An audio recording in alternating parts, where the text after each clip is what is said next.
Chapter 495. The cyan light illuminated the surroundings, rendering the surroundings cyan. Yu Qianqiu wielded his broadsword like a windmill, while Chu Dingfang struggled to move forward. Those who were clamoring in the imperial palace felt a chill down their spines in the face of the rolling heat wave. Fortunately, they did not act rashly. It seemed that even if more than 300 people attacked Yu Qianqiu at the same time, they would not be able to get close to him. How dare they provoke him? Thinking about it, Ding Wei died unjustly.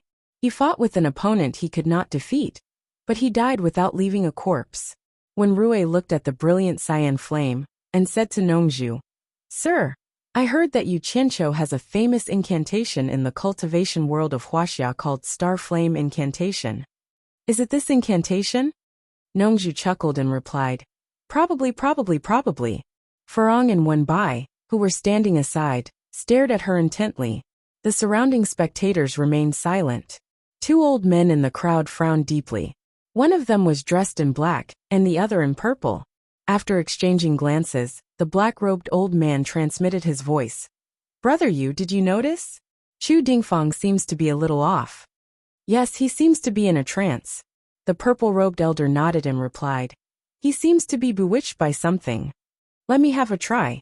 The black-robed elder gathered his qi and shouted to Chu Dingfang with his sound-transmitting stick. "Brother Chu, wake up!" Chu Dingfang, whose dodging speed was getting slower and slower, felt his eardrums buzzing. His whole body shook, and his eyes flashed. Then he disappeared from the gap between the shadows of the broadswords. Nongzhu, who was watching the battle, narrowed his eyes and quickly glanced at the crowd. From Chu Dingfang's change, he knew that someone had secretly helped him. When Rui also frowned and looked around. In the cultivation world there were rules in a duel. As long as one did not admit defeat or quit, others could not intervene. Such behavior was the most abominable. Once the rules were broken, someone had to uphold them. Everything was like this. Nothing could be accomplished without rules. Yu Qianqiu naturally sensed that something was amiss. He was slightly startled, and the hundreds of flying swords behind him rushed forward to cover their retreat. He quickly jumped onto a flying sword and dove back into the sea of fire. An angry scolding came from the sea of green flames. "Shut your grandma's mouth." Which son of a B***th interfered in the dark? "Stand out if you have the guts." Just as he was about to succeed, someone suddenly interfered and ruined his plans. It would be strange if he wasn't angry. The purple-robed old man in the crowd frowned and said via voice transmission, "Brother Guan, aren't you going a little too far by breaking the rules?" The black-robed old man replied calmly, "Rules depend on who you're talking to. This kid is from the Chinese cultivation world, so he's our enemy. There's no need to talk about rules with him. Everyone should be punished." The onlookers also had some clues. With Yu Qianqiu's voice, everyone immediately understood that someone had interfered in the dark. Everyone was shaking their heads and searching. At least one thing was certain. The person who could transmit the voice must have cultivation above the crossing calamity stage. Therefore, everyone's eyes fell on the faces of the cultivators at the crossing calamity stage. However, transmission was elusive. It was difficult to find evidence except for the person involved.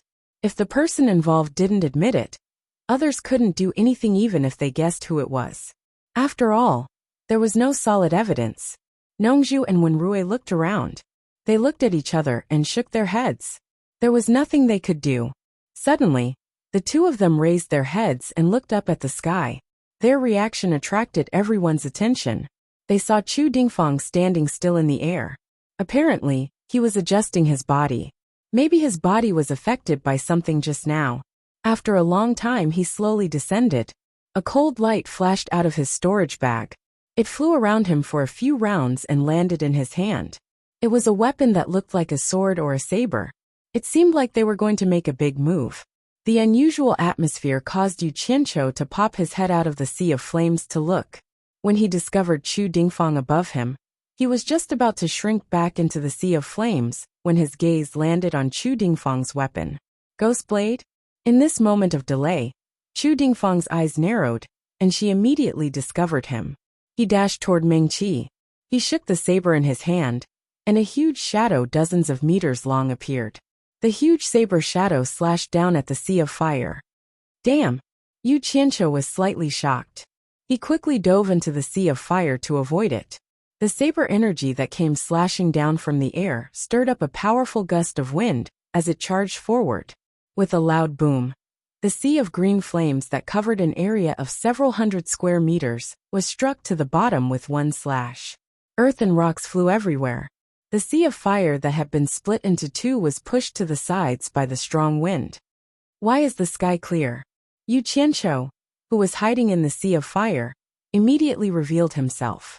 At this moment, he was standing on the flying sword with a dumbfounded expression. He was holding a large saber, as he stood there like a little wife who had been stripped naked and had suffered all kinds of grievances. There was a long and unforgettable trench on the ground. When the saber energy disappeared, Yu Qianqiu snapped out of his daze. He looked up and pointed his saber at Meng Qi. He shouted angrily, "Kill!" The sea of green fire that had been split into two instantly turned into two green fire dragons. They coiled in the air and pounced at Chu Dingfang with incomparable brilliance. Chu Dingfang smiled coldly.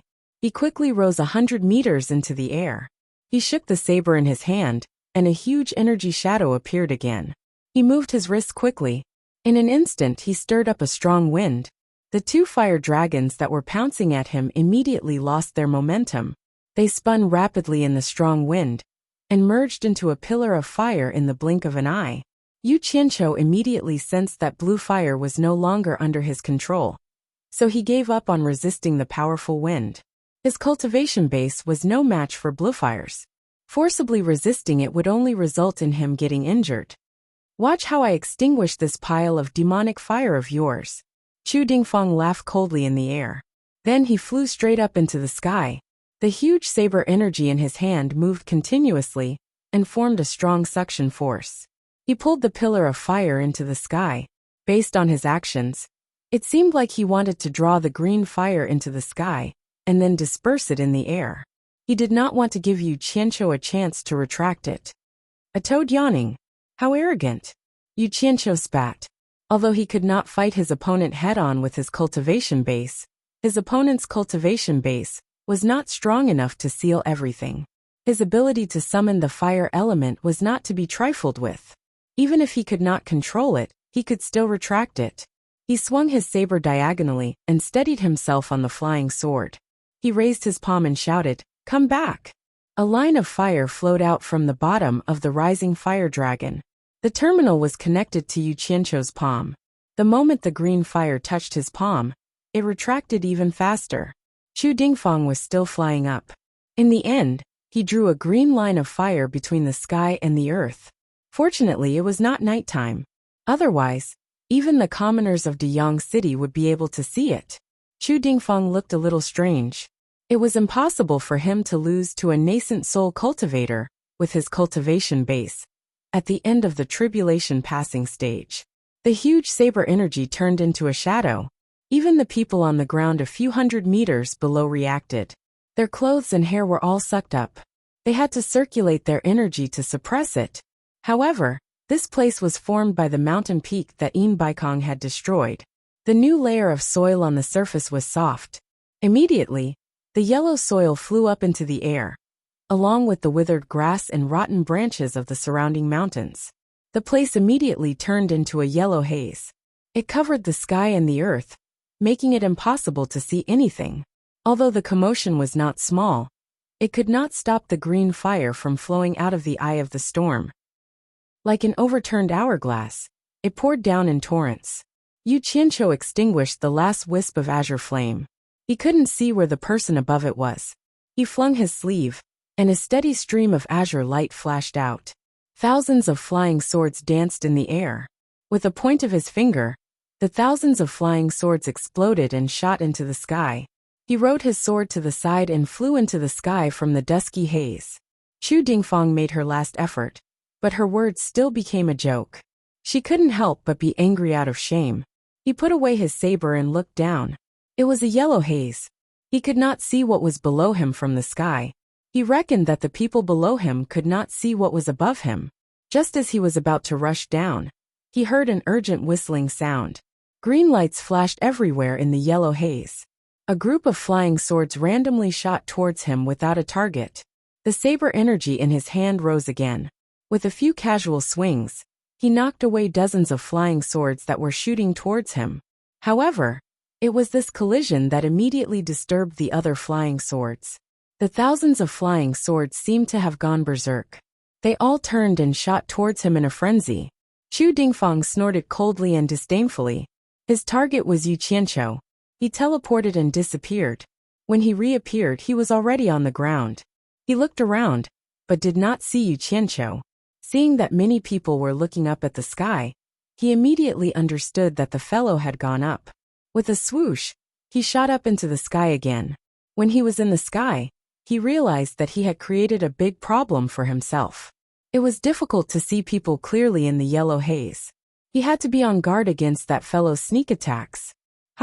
Chu Dingfang suddenly realized that something was wrong. The earthy smell was getting lighter. The yellow haze was getting whiter, and seemed to be getting thicker. The scene of the 11 people fighting flashed in his mind. He was shocked and knew that this was not good. He quickly swept his divine sense around, searching for Yu Qianqiu's position. Suddenly, he found a big black saber floating in the haze. It seemed to be the saber that Yu Qianqiu used. Chu Dingfang's heart was beating wildly. The power of this saber was too strong. It broke through his aura shield like a paper knife. It was as easy as blowing off dust. This was in the hands of that fellow. If it fell into his hands, with his cultivation, he was afraid that among the cultivators in the final stage of the tribulation passing stage, no one would be a match for him. Although he knew that it might be a trap, he could not help but release his divine sense to investigate. The key was that the temptation of this saber was too great. He thought, if I don't go over, what can he do to me?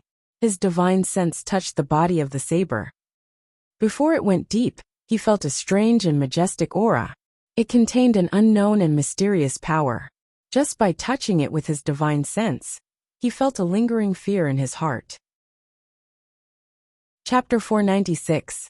The spectators below also noticed something was wrong from the gradually fading yellow dust. There was another cloud in the sky motionless.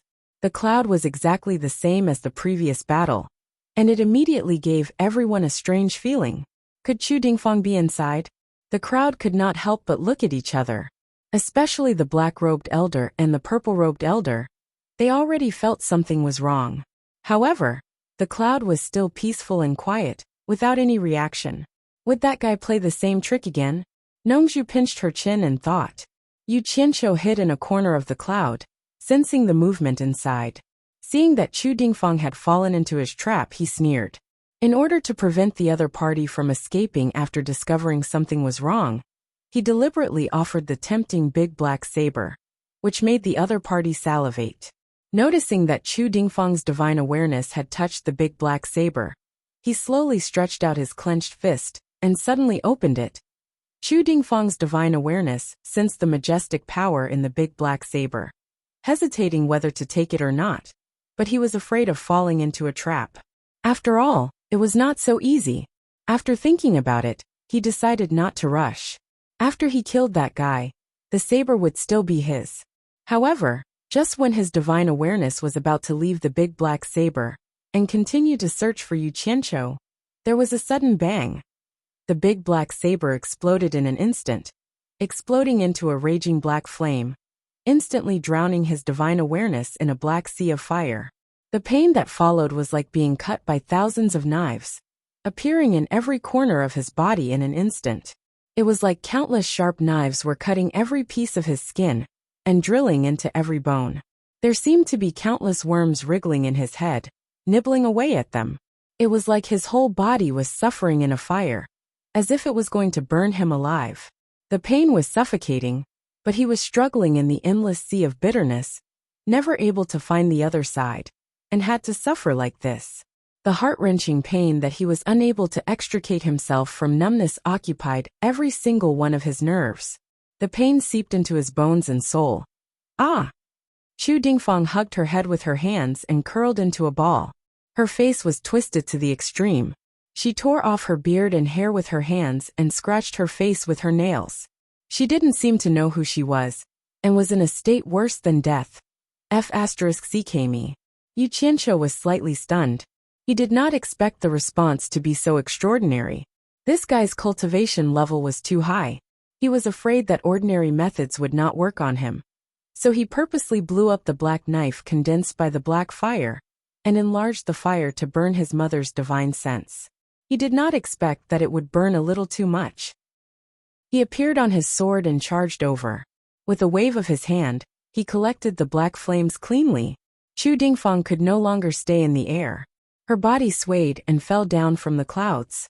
Yu Qianqiu quickly rushed over and grabbed the old man's storage pouch, lifting him up.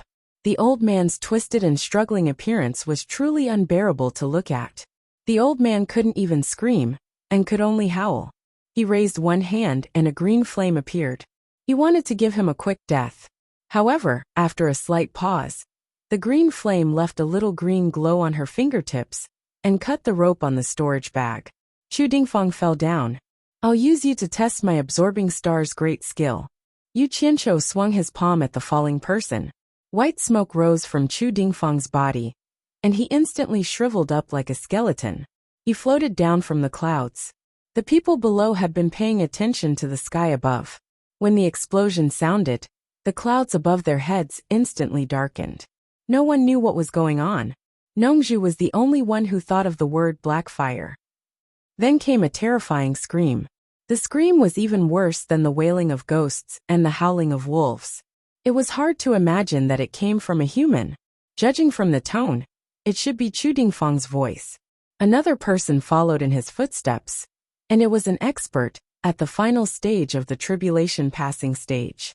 Everyone looked at each other, wondering what was wrong with the clouds. Whoosh! Chu Dingfang's katana was the first to fall.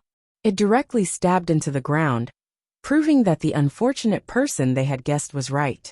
Then everyone saw a body fall. The strange thing was that the speed of the body's fall was not that fast, and it seemed to be floating. Pow! Chu Dingfang, who was curled up, squatted steadily on the soft ground. Not dead. Everyone was stunned. Suddenly there was a crisp hua sound. Under the watchful eyes of the crowd, Chu Dingfang was instantly torn into pieces after a short pause. Her entire body shattered into a pile and collapsed on the ground. His whole body collapsed into pieces and powder. Hiss! Many people in the crowd gasped in disbelief. What kind of death was this? In fact, the moment Chu Dingfang's body broke into pieces, the person who was facing him saw the unforgettable scene. His face was dry and shriveled, and he was just skin and bones. Even his eyeballs had dried up to the size of 2 soybeans, hanging outside his eye sockets. The inside of his eye sockets were dark. The skin and flesh on his face shrunk together, and his white teeth had also decayed into a withered yellow color. It was as if Chu Dingfang had lived for thousands of years, and he was a dried corpse from thousands of years in the future. If not for the movement above and the robe on his body, who would believe that he was Chu Dingfang? Unfortunately, the direction he was facing was where hibiscus was. Farong retched and almost threw up. Fortunately, the dried corpse collapsed in the blink of an eye. Otherwise, Farong would have vomited if she had looked at it for a while longer. When Rui was also shocked. This kind of death was too strange. Nongzhu's pupils suddenly shrank. She immediately thought of the scene of Yu Qianqiu taking away the life of a flower with one palm strike that night. It had also withered in an instant. Although one was a flower, and the other was a human, there was no doubt that both of them had the same experience. This guy finally used this skill on a human. Nongzhu remembered that Yu Qianqiu wanted to try this skill on her that night. If she had agreed at that time, but could not resist it, she would have ended up like the ugly rotten corpse in front of her. She shuddered at the thought that she might become like this. The more she thought about it, the more scared she became. She could not help but curse in her heart. Bastard. He doesn't even know the importance of something he has just learned, and he wants to use me to practice. I don't know what old Bai taught him. Of all the things he could have taught me, why did he teach me such a scary thing? Nongzhu decided on the spot that she would leave this place as soon as this thing was over. She could not help but talk back to that guy. If she made him angry one day, he would do the same to her. What if she could not resist it? When Rui took a deep breath, turned his head, and asked, Mister, I've never seen or heard of the magic arts used by Yu Qianqiu. Can you tell me where he came from? In his impression, Mr. Nongzhu had the widest circle of friends in the world. Since he was tolerant of Yu Qianqiu in everything, he must know his background. Nongzhu paused and shook her head slightly. She replied, You'd better not know. Anyway, his background is very powerful. Your Wen family can't afford to offend him. Is he Bai Changchun's disciple? When Rui was surprised, the old ancestor of the Wen family, Wen Lanfeng, was the second master in the world, second only to Bai Changchun. If the Wen family couldn't afford to offend him, who else could it be except Bai Changchun? Nongzhu was stunned. He had guessed it correctly, but what Wen Rui said next made her even more stunned. Wen Rui shook his head and denied himself. I don't think so. I've seen Bai Changchun's skills. Even if it's unpredictable and unconstrained, it's completely dignified and arrogant. It's not similar to Yu Qianqiu's skills at all. A master and disciple wouldn't be like this. And Yu Qianqiu's skill is full of evil qi. It's not like he's Bai Changchun's disciple. Nongzhu was speechless. How do you know it's not Bai Changchun who taught him? I heard the skill from Bai Changchun and witnessed the process of understanding it. In short, if your Wen family can help him in the future, try your best to help him. It won't do any harm to your family. Nongzhu gave an ambiguous answer. She didn't want to make another enemy for Yu Qianqiu in the world. Thank you for reminding me, sir.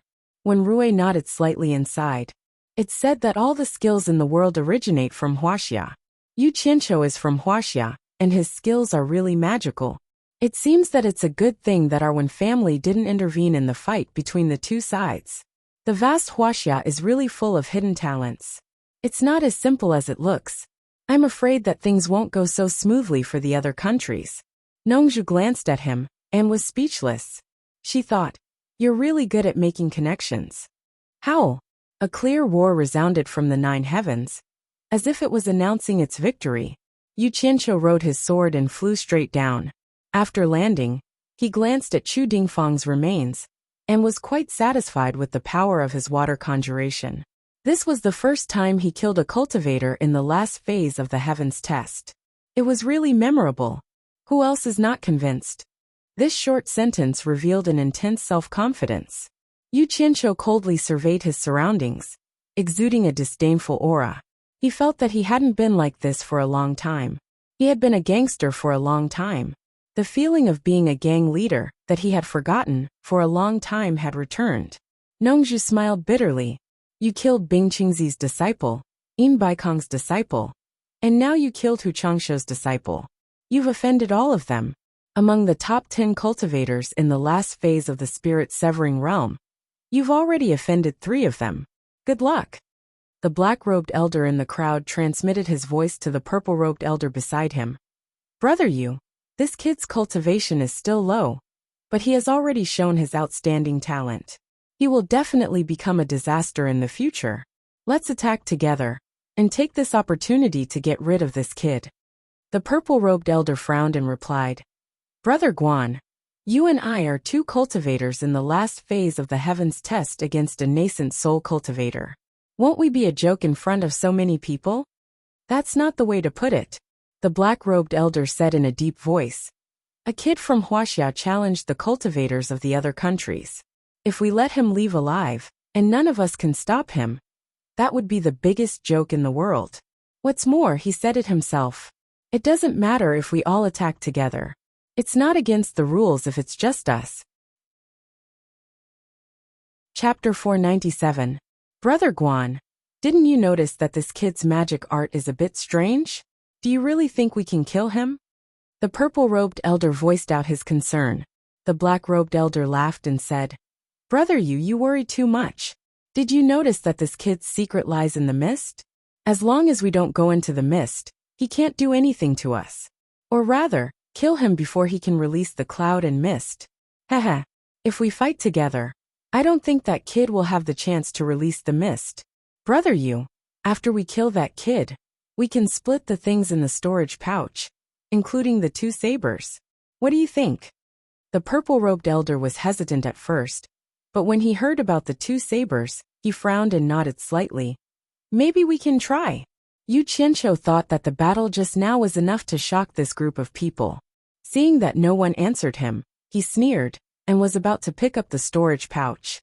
Unexpectedly, before he could reach Wenrui, 2 storage pouches flew through the air and smashed in front of him. Looking back, an old man in a black robe and an old man in a purple robe appeared out of nowhere. The former sneered and said, "You don't need to pick up the things, we will pick them up for you later." His tone was full of confidence. The onlookers were in an uproar again. When they saw that Yu Qianqiu could kill Chu Dingfang, who was in the final stage of the Crossing Heavens test, they were really shocked. They didn't expect that an original infant stage cultivator could do this. They were already prepared to lose face. The sudden appearance of the 2 people gave everyone hope. Many people knew them, and the appearance of these 2 cultivators in the final stage of the Crossing Heavens test surprised everyone. Originally, they thought that people in the final stage of the Crossing Heavens test would care about their reputation, so it was impossible for more than 2 people to fight a cultivator in the original infant stage at the same time. However, a cultivator in the final stage of the Crossing Heavens test might not be able to defeat Yu Qianqiu. Just when they were about to accept this unacceptable fact, something unexpected happened. At this moment, no one dared to look down on the behavior of these 2 people, because it concerned everyone's reputation. However, some people didn't like it. Nongzhu snorted coldly and said to Wenrui, "Some people are really shameless." Wenrui smiled but did not say anything. Yu Qianqiu was the one who boasted. Since he dared to say it, he must have the courage to face reality. He could not blame others. Yu Qianqiu narrowed his eyes and looked at the 2 of them. Since they dared to say such words at this time, they must be cultivators at the end of the tribulation stage. As expected, Nongzhu's voice rang in his ears. "Don't be careless." The one in black is Guan Zhongkai, the disciple of Yin Baikong's eldest disciple Sikongju. The one in purple is Yu Landu, the disciple of Shengguan Taiping, a middle-stage deity transformation cultivator from the Purple Thistle Kingdom. Both of them are at the late stage of the crossing tribulation. "Have the 2 of you decided to come at me together?" Yu Qianqiu asked sarcastically. Yu Landu's expression was slightly awkward. On the contrary, Guan Zhongkai's expression was calm as he sneered. "If you are afraid, it is not too late. Kneel and beg for mercy. Leave behind the things in your storage pouch, and I will spare your life. If you want the things, you have to have the ability to take them." As soon as Yu Qianqiu finished speaking, he immediately threw out a flying sword and quickly flew into the sky. These 2 clearly knew that he had some tricks up his sleeves. Since they still dared to come at him, they must have the confidence to deal with him. He did not dare to underestimate them now. "Hee," Guan Zhongkai sneered. A flying sword flashed out of his storage pouch and directly chased after Yu Qianqiu in the sky. He himself teleported and disappeared. Without any hesitation, Yu Lan soared into the sky at an extremely fast speed with a whoosh sound. Everyone's gaze was attracted to them. Furong had also roughly guessed the cultivation of these 2. She tightly shut her mouth and did not say a word. She was silently worried. She was afraid that if she made a sound, it would affect Yu Qianqiu. Hearing the whistling sound coming from below, Yu Qianqiu glanced at it. He rode his sword and dodged horizontally, brushing past the flying sword. A strong gust of wind almost blew him off his sword. This was the result of a huge difference in cultivation. Just as he dodged the attack with lingering fear, he realized that in the direction he was dodging, the black-robed Guan Zhongkai had been waiting for a long time in front of him. He sneered and casually snatched the flying sword that was flying towards him. He shook out a huge sword aura and slashed down. F***CK. Yu Qianqiu was startled and quickly dodged again. The transparent sword aura brushed past him again. But no matter which direction he dodged, Guan Zhongkai was able to block in front of him in time. He skillfully and easily chased after him with his sword. Every time, he was frightened and narrowly dodged. In the eyes of others, Guan Zhongkai was like a cat toying with a mouse. His opponent didn't even give him a chance to release the fog. He could only release a little for a short period of time, but it didn't have any effect. Without saying anything further, green light flashed on his 2 sleeves. Instantly, A sky full of flying swords circled around him to protect him. At the same time, over 100 swords attacked Guan Zhongkai in a roundabout way, hoping to buy him some time to breathe. And indeed it had some effect. Guan Zhongkai was somewhat apprehensive, as he swung his sword like he was swatting flies. After all, 3 nascent soul stage cultivators had been mysteriously killed after being surrounded by these green flying swords. Over 100 flying swords were constantly knocked away, but they also continued to entangle him. They were just like flies. Whoosh! Suddenly, another whistling sound came from below. When he glanced over, he was startled again. It was Yulan who saw him start to counterattack. She immediately raised her palms and pushed out a basin-sized ball of light that shot towards him. F***CK. Kamehameha Qianqiu. Yu Qianqiu's eyes widened, and he hurriedly rode his sword to dodge. Although he managed to dodge, the flying swords behind him that he didn't dodge in time were damaged. Bang! Amidst a violent explosion, the densely packed flying swords that were circling in the air were blown into pieces and scattered in all directions. The powerful shockwave was like a heavy hammer that fiercely smashed into his back. The shockwave directly knocked him off the flying sword he was standing on. Yu Qianqiu felt his vision turn black. He felt a sweetness in his throat and spat out a mouthful of blood. In just a few moments, he was already injured. This was the result of a huge difference in cultivation. His opponent had come prepared.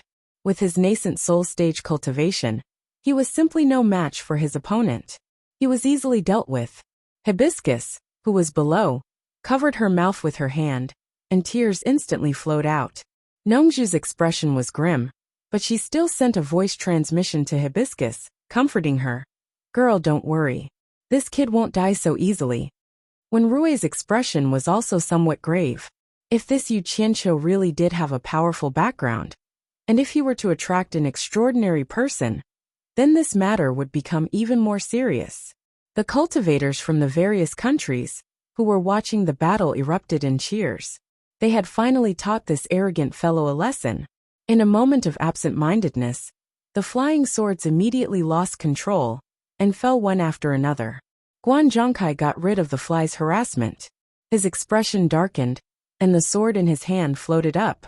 He pushed it out with his palm, and it shot towards the falling Yu Qianqiu like a bolt of lightning. Yulan Do teleported to the other side and pushed out another ball of light. Together with Guan Zhongkai's flying swords, they launched a pincer attack. From the looks of it, the two of them wanted to finish the battle in one go.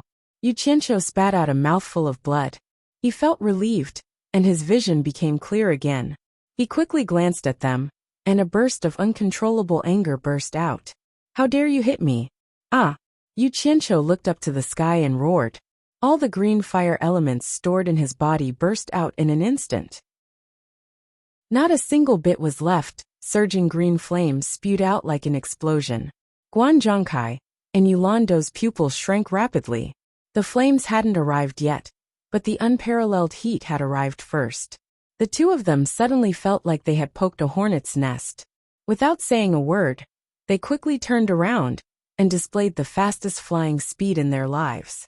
However, they still felt that it wasn't enough. They teleported again and again, exhausting a lot of their cultivation to escape. Previously, Chu Dingfang couldn't even withstand the high temperature of the green flames when he hid inside his protective aura and had to escape. The two of them had about the same cultivation as him. They could tell at a glance that it was powerful. There was no need to try and escape. At first, the two of them thought that the green flames hidden in Yu Qianqiu's body were the same ones that he had released earlier. It wouldn't be difficult to avoid them. Who knew that there were so many of them? Was he still human? How could a human hide so many flames? The two of them even had the urge to curse. How did they meet such a monster? They were still fighting to their heart's content earlier, and wanted to kill that brat. How did they end up being forced to escape in the blink of an eye? If they had known earlier, they wouldn't have joined in the fun.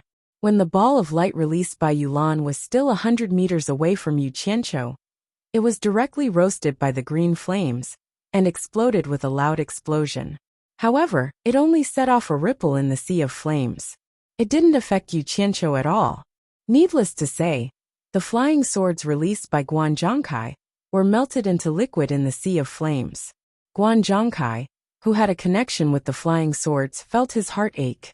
That flying sword was a high-grade transcendent artifact given to him by his master.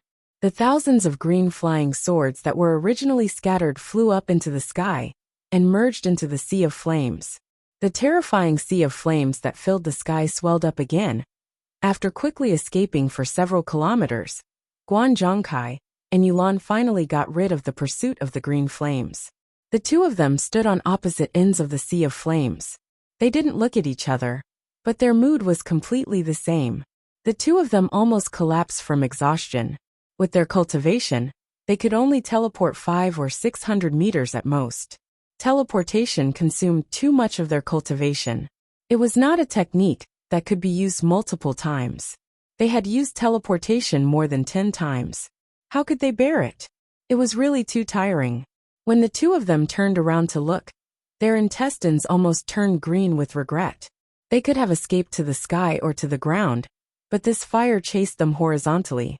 However, they didn't dare to be sure. What if the other party could control the flames to chase them? This was very possible. An unforgettable scene appeared in the sky. Green flames. Green flames filled the sky, covering the sun. The sky within a radius of several kilometers was completely covered by the green flames. The dazzling green light illuminated the sky. Even Deyang City, which was several kilometers away, was alarmed. Some of the commoners climbed onto the roofs of tall buildings. Many of them squeezed out of the city to see the spectacle in the distant sky. Below the green flames, among the spectators, those with low cultivation could no longer bear it. Although the green flames above and below were separated by more than 100 meters, if they continued to roast like this, how could they bear it? Chapter 498. However, the first to suffer were the remote mountains and forests around them. How could they withstand the power of the blue fire? Although they did not come into direct contact with the fire, it did not take long for them to catch fire. The vegetation in the deep mountains and forests was lush, and the fire was also monstrous. The birds could not fly, and the beasts could not escape from the disaster. They were swallowed by the merciless fire.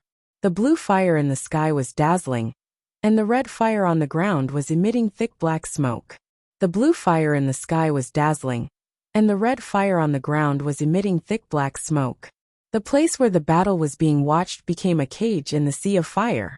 Guan Zhongkai and Yulan Du, who were panting at the two ends of the sea of fire, were shocked by the scene in the sky and on the ground. How did this happen?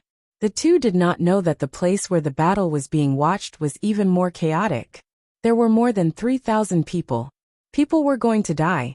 If they wanted to escape, only a few people with high cultivation were confident that they could break out of this endless sea of fire. Of course, they had to escape from the ordinary fire that was close to the ground. However, most of the people who came to watch the fun had not reached the crossing calamity stage. Those who were below the crossing calamity stage, including those who were in the late nascent soul stage, were not confident that they could escape from this mountain of fire that stretched for dozens of miles. It was even more impossible to escape from the sky, because they were blocked by the blue fire. Yu Qianqiu, who was in the blue flame, slightly straightened out the chaotic aura in his chest. He stood on a black flying sword with a calm face. He floated out of the blue flame sea and looked around. He didn't see the two fellows who had injured him. He immediately activated his true essence and shouted, "Guan Zhongkai, Yulan Du, get out here you too." His voice shook the surroundings, and the people below could hear it more clearly. When it fell into Guan Zhongkai and Yulan Du's ears, it was almost inaudible. However, with their cultivation, they could still hear what it was. Their expressions twitched, and they looked at the vast sea of fire at the same time. They secretly cursed. Only a ghost would go. There is no way to fight this fight. With our cultivation, we are not afraid of you, but we are afraid of this blue sea of fire. What if you turn this sea of fire into dumplings after we run over? Can we still run out of this place? The two of them knew that they didn't have the ability to teleport a dozen more times. They really couldn't move anymore. Guan Zhongkai, Yulan Du, you two shameless fellows, come out quickly, I'll fight you for 300 rounds. Guanzhongkai, you Landu, you two shameless scum, you two cowards, come out if you have the guts and I'll spare your lives. Yulan City, Guanzhongkai, your grandfather is here, hurry up and show yourself. Yu Qianqiu stood above the sea of fire and cursed nonstop. Although the two of them were extremely angry, they still felt that their lives were more important. They could only pretend that they didn't hear anything. However, if this matter were to spread out, he would definitely lose face. Many people couldn't stand it anymore. They gathered around Nongzhu and Wenrui to ask for help. Mr. Nongzhu, Senior Wenrui, please save us. Seniors, please save me. Seniors, please ask Yu Qianqiu to stop. Oh no, someone has already fainted. A group of people surrounded them and begged. Some cultivators in the level of foundation establishment couldn't resist anymore, and dozens of them fainted. Nongzhu was both angry and amused. Why did they come here if they didn't have the ability? Didn't you cheer for Yu Qianqiu when he was injured? Why? Are you scared now? Nongzhu raised her head and pouted to the sky. She said angrily, since you can't wait to kill him, why don't you just go up and kill him together? Then you'll be saved. Why do you need to beg me? Nongzhu's words reminded Furong. Furong looked at these people with resentment. These people cheered for Yu Qianqiu when he was beaten to the point of vomiting blood. It would be better if they were all dead now. This was probably the first time in her life that this pure and kind-hearted woman had cursed with such resentment. When Rui didn't say anything, since he knew that Yu Qianqiu had a powerful background, he had decided to stand on Yu Qianqiu's side quietly. The most important thing was that he had already sent a message back on the day when Hua Zongming and Yan Ji picked a fight with him. He told the Wen family not to get involved. Thinking about it now, he felt that he had foresight.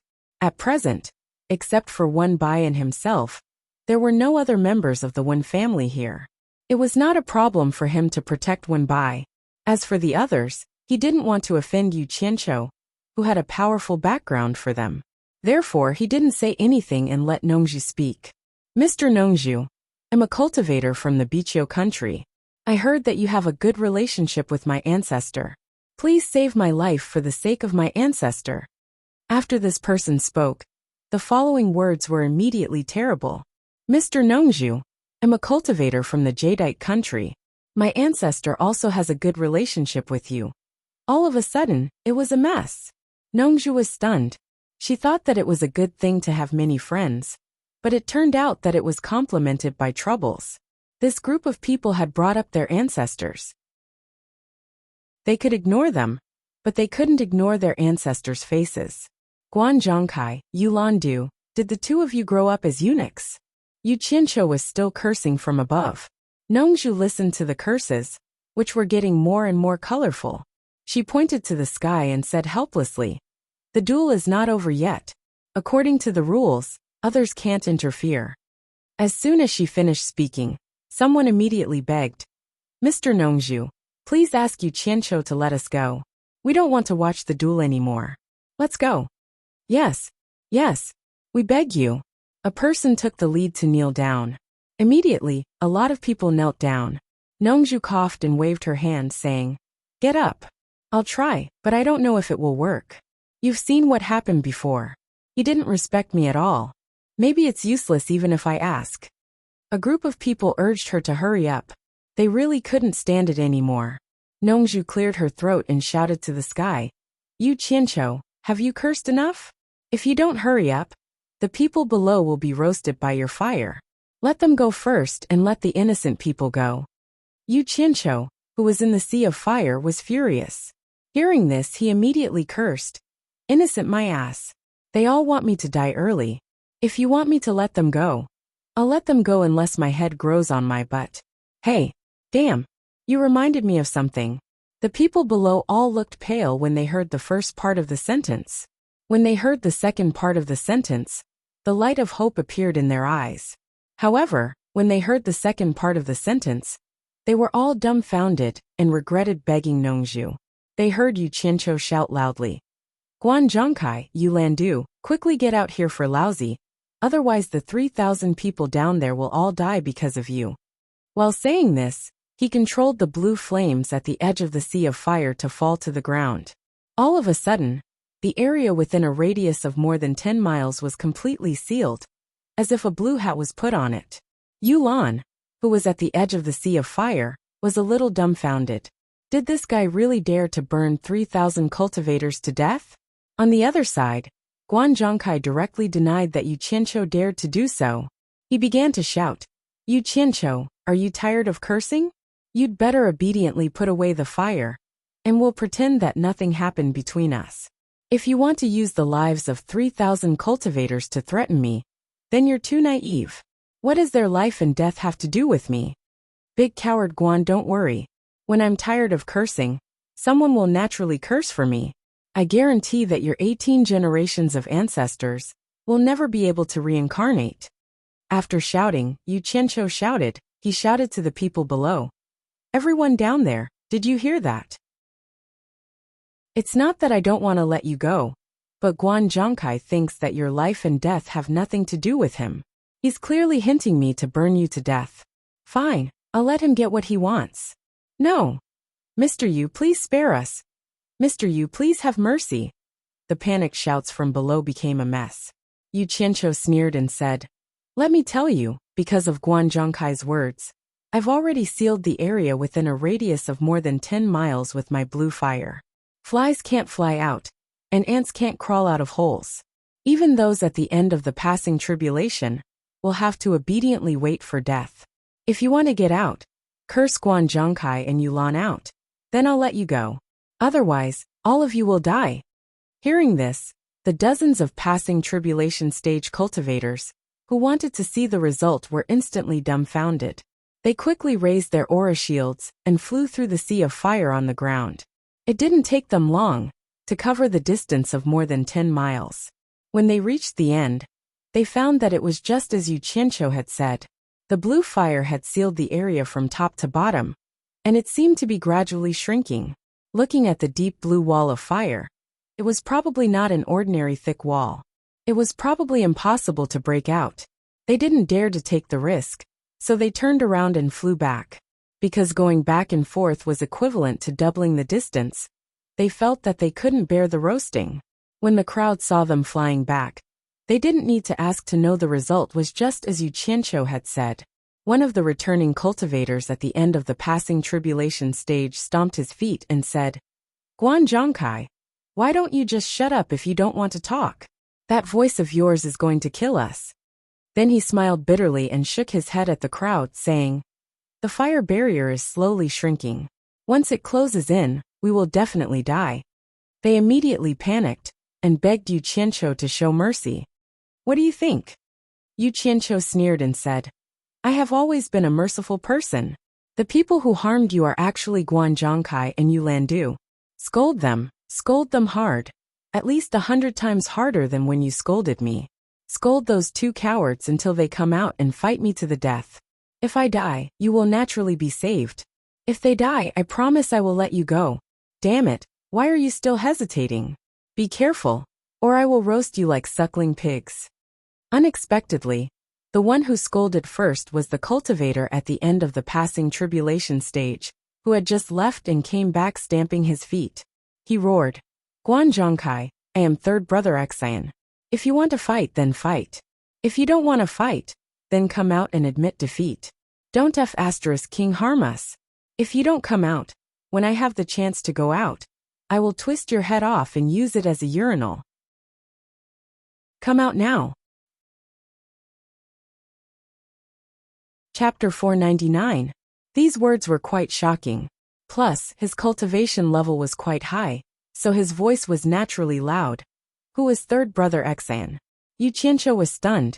He did not expect that there would be such a powerful guy among his hostages. Although he didn't know who third brother Xian was, Nongzhu had told him about Guan Zhongkai's identity. Sikongju, the eldest disciple of Yin Baikong, a late divine transformation expert, was also an early divine transformation expert, and Guan Zhongkai was his disciple. This meant that Guan Zhongkai was Yin Baikong's favorite disciple. But this third brother Xian actually dared to say that he would use Guan Zhongkai's head as a urinal.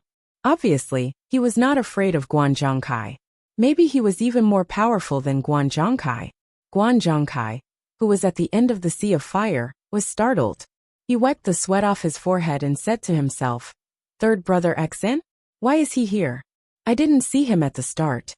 "Third brother Xin is also inside?" Yulan, who was at the other end, said to himself with a bitter smile. Guan Zhongkai, why did you drag me into this? Things are getting out of hand now." He said this, forgetting his own greed. Looking at the mountain fire that was gradually spreading into the distance, the great forest was billowing with thick smoke. Yu Qianqiu did not know who third brother Xin was, but the two of them did. One of the four great men in the cultivation world, the world's #1 miracle doctor, the world's #1 beauty, a mid-stage divine transformation cultivator, and the master of Lingfang Valley. Lu Yanqing was his master. Third brother Xin had a total of 9 brothers. The strangest thing was that all 9 of them were born from the same mother. It was rare for one person to be pregnant with 9 twins at the same time. Because of this, the mother almost lost her life.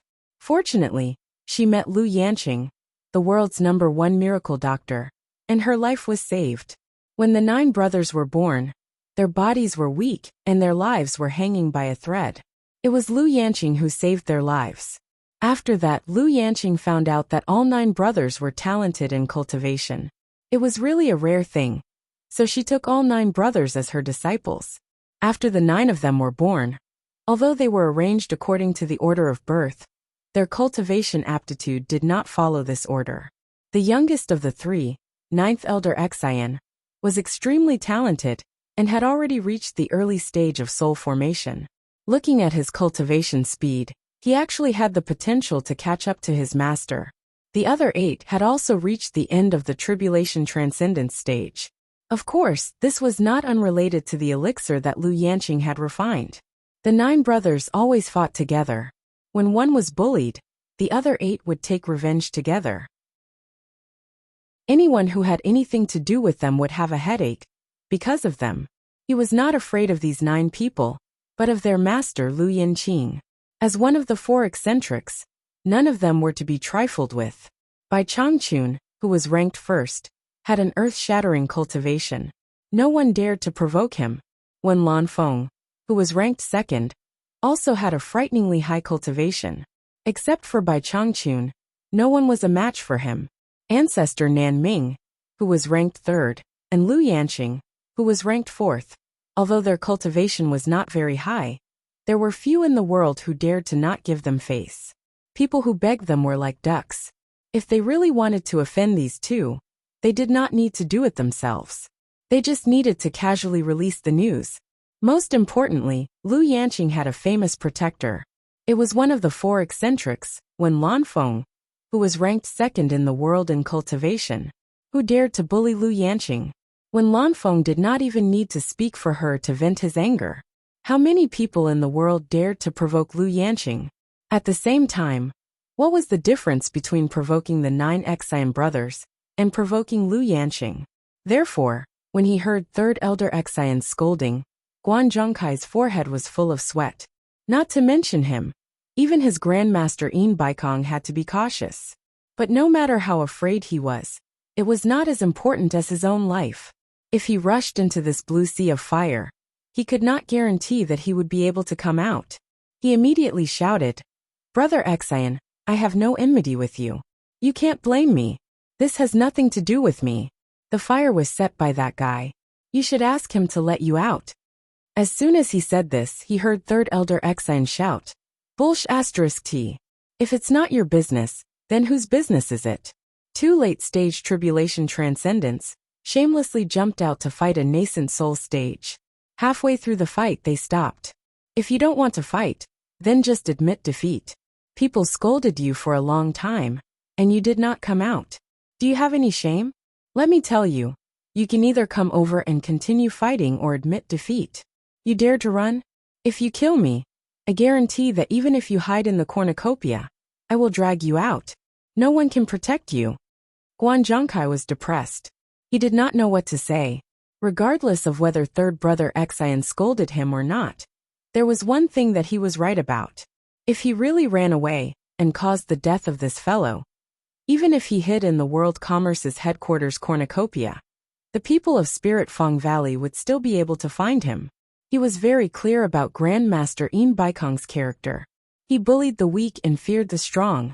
Moreover, there were many disciples and grand disciples in the late stage of tribulation transcendence. He would not offend Spirit Fong Valley for him and ruin the big plan. It was very likely that he would come out and apologize. It was really difficult to make a decision. He could not run away. If he went over now, he would be afraid of this deadly sea of fire. If he admitted defeat, he would not be able to raise his head in the cultivation world. What the F***ck is this? Guan Zhongkai laughed at himself. The reason why he jumped out to oppose Yu Qianqiu was because he heard that Yu Qianqiu killed his junior martial uncle, who was also in the late stage of tribulation transcendence in the Chinese cultivation world. In fact, it was not for revenge. He just wanted to please Grandmaster Yin Baikong. Who would have thought that after just a few moves, it would become like this? Of course, Yu Qianqiu's 2 treasured sabers were also the reason why he made a move. On the other side, Yu Lan's intestines were green with regret. She sighed repeatedly and simply continued to maintain her silence. Even with Guan Zhongkai's background, he was afraid of third brother Xian, let alone him. Yu Qianqiu, who was above the sea of fire, was happy. From the words of the two, it seemed that Guan Zhongkai was really afraid of this guy. He immediately shouted, "Good scolding. Everyone else start scolding too. Don't worry, with so many people scolding together, he won't be able to tell who is who. Don't be afraid of his revenge." He then added, "I forgot to tell everyone, the fire barrier is slowly closing in. We don't have much time left. Hurry up and scold." These words were well said. Everyone did not dare to scold too much, because they were afraid that they would not be able to escape from Guan Zhongkai's revenge. After being reminded, everyone did not hold back and scolded loudly with righteous indignation. "Guan Zhongkai, you cowardly thing, come out. You Lan-du shameless villain, if you don't have the guts, why did you come out and throw it?" More than 2,000 people were shouting angrily, because hundreds of them had already fallen. It was really noisy. They were scolding all kinds of things, much more ruthless than when they were scolding Yu Qianqiu. Yu Qianqiu, who was above the sea of fire, grabbed a handful of qi recovery pills and stuffed them into his mouth. He folded his arms and chewed slowly. His expression was not good, and he was calculating in his mind. Since he was in the cultivation world, he could not spit out blood for nothing. Otherwise, everyone would bully him in the future. He wanted to see what those 2 guys were going to do. If they came, he would kill them. If they didn't, he could only let his subordinates suffer a little. If they wanted to cause trouble, they might as well make it bigger. People died every day. It was just a matter of how many people died. Nongzhu shook her head and sighed. A group of people were scolding Yu Qianqiu not long ago, and now they were helping Yu Qianqiu to scold people. Today's incident was considered to be a worthwhile trip. It was just that her ears were a little numb from the noise. When Rui and Wenbai looked at each other speechlessly. How did things turn out this way? Guan Zhongkai and Yulan were really unlucky. Guan Zhongkai and Yulan, who were on the other end of the sea of fire, turned red and white. It would be a lie to say that they could not hear it. After being scolded like this, even if they were fine, they would have to avoid going out in the cultivation world in the future. Guan Zhongkai was infuriated when he suddenly heard the sound of rushing wind behind him. He turned his head and saw Miruhai and Miruchuan. His expression relaxed slightly. "So it's Brother Guan. What's going on?" "Why?" Miruhai stopped halfway through his sentence. There was endless scolding coming from the sea of fire. There were all kinds of scolding, and the scolding was abnormally nasty. When the 2 of them noticed the abnormality, they were worried about their boss's safety, so they rushed over together. Who knew they would hear this? After looking at each other, they frowned when they saw Fangjing's constantly expanding mountain fire. Miruhai said in a deep voice, "So many people are scolding you and Yulan. Brother Guan, could this sea of fire be caused by both you and Yulan?" "Brother me, don't misunderstand. How could I casually set off such a huge fire in Senior Hui's territory? Furthermore, it's near Daong City. Guan Zhongkai waved his hands immediately. He was already in trouble, so how could he provoke Hua Zongming? What exactly happened? Mi Ruhai asked with a frown. I've been unlucky for 8 lifetimes. I've encountered a jinx. How unlucky? Guan Zhongkai recounted the situation with a frown. The 2 brothers were dumbfounded. Their boss had come out to entertain the guests, and they had been staying in the palace. They never expected Yu Qianqiu to have already caused such a huge commotion. After coming to his senses, Mi Ruchuan said anxiously, Brother Guan, are you saying that my brother is still in the Sea of Fire? Guan Zhongkai's eyes lit up when he heard that. He nodded and said, That's right. Mi Rushan is indeed inside. Why don't you 2 force Yu Qianqiu to release him? Mi Ruchuan immediately panicked when he heard that. He turned around and shouted, Second brother, let's go and save big brother. After that he was about to leave. Wait. Mi Ruhai pulled him back and stared at Guan Zhongkai with a burning gaze. The latter avoided his gaze guiltily. He thought to himself that he was muddle-headed just now. He shouldn't have explained the situation so clearly. Otherwise, he could have used the 2 of them to force Yu Qianqiu. Second brother, why are you still hesitating? Big brother is in danger. Mi Ruchuan said anxiously. Mi Ruhai said in a deep voice. Didn't you hear what Brother Guan said just now? Yu Qianqiu held the lives of more than 3,000 people hostage. Big brother isn't the only one. If you and I barge in blindly, and can force Yu Qianqiu to release him, it'll naturally be good. We can also solve the problem for Brother Guan. If we force Yu Qianqiu into a corner and kill ourselves together, then Big Brother and the 3,000 people would have died in vain. This responsibility isn't something you and I can bear. Chapter 500. The meaning in his words was clear. Mi Ruchuan, who was in a panic, immediately realized and said angrily, Guan Zhongkai, you want to use us 2 brothers. Let me tell you, if anything happens to my big brother, no matter how powerful your World Chamber of Commerce is, don't even think about leaving Daong Kingdom. Misunderstanding, there's no such thing.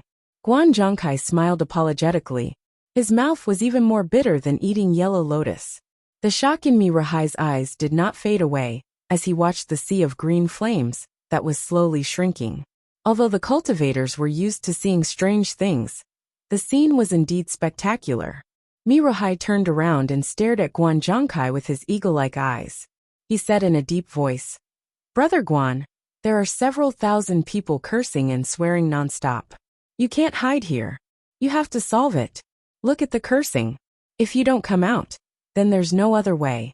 Nothing can happen to my big brother. The last sentence was already faintly overbearing. Guan Zhongkai narrowed his eyes and said in a deep voice, Mi Ruhai, are you threatening me? As soon as he said this, Mi Ruchuan appeared behind him with a whoosh. The 2 brothers sandwiched him in the middle. If there was any disagreement, the 2 would probably fight. Brother Guan is thinking too much, Mi Ruhai said unhurriedly. Yu Qianqiu forced you to hide here and not go over. This shows that the power of the Sea of Fire is extraordinary. To put it bluntly, you may die if you go, am I right? Seeing that Guan Zhongkai's face was calm and did not speak, he continued expressionlessly. But if you just hide like this, once something happens to 3rd brother Xian, and Lu Yanqing finds Yin Bai Kong, I'm afraid that your grandmaster will not let you go. In my opinion, sometimes life is more important than face. Admitting defeat is also a way out. Brother Guan, don't hesitate anymore. Make a prompt decision. Guan Zhongkai looked back at Mi Rushan behind him. He knew that Mi Ruhai's words were to use peaceful means before resorting to force. If he didn't agree, Mi Ruhai would probably fight. Even if they didn't kill him, at least they wouldn't let him go. Just now, he had used teleportation more than a dozen times in a row, consuming a lot of his true essence.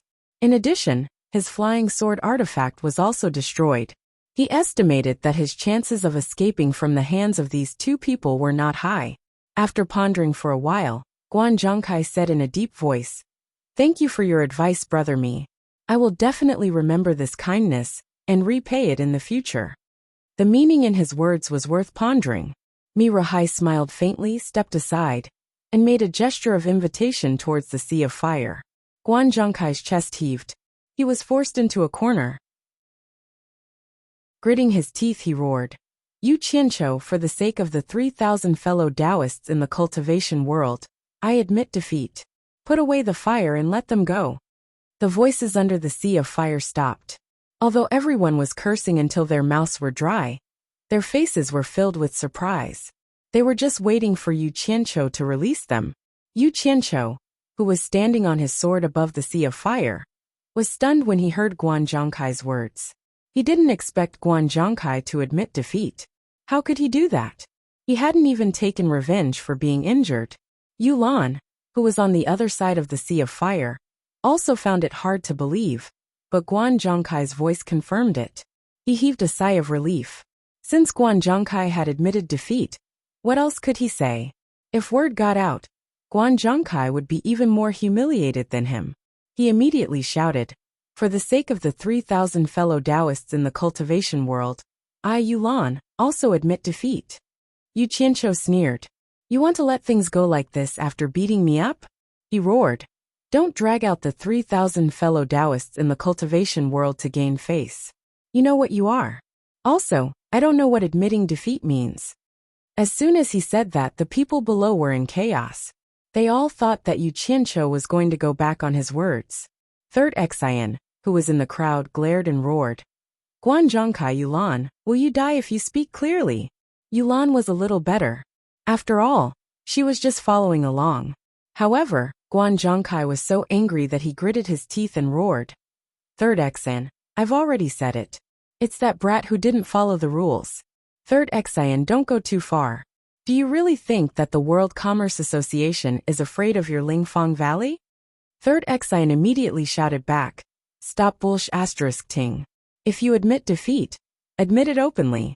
Don't beat around the bush. If the two of you admit defeat, and Yu Qianqiu still dares to not let go, us brothers will be the first to not let him go. It has nothing to do with the two of you."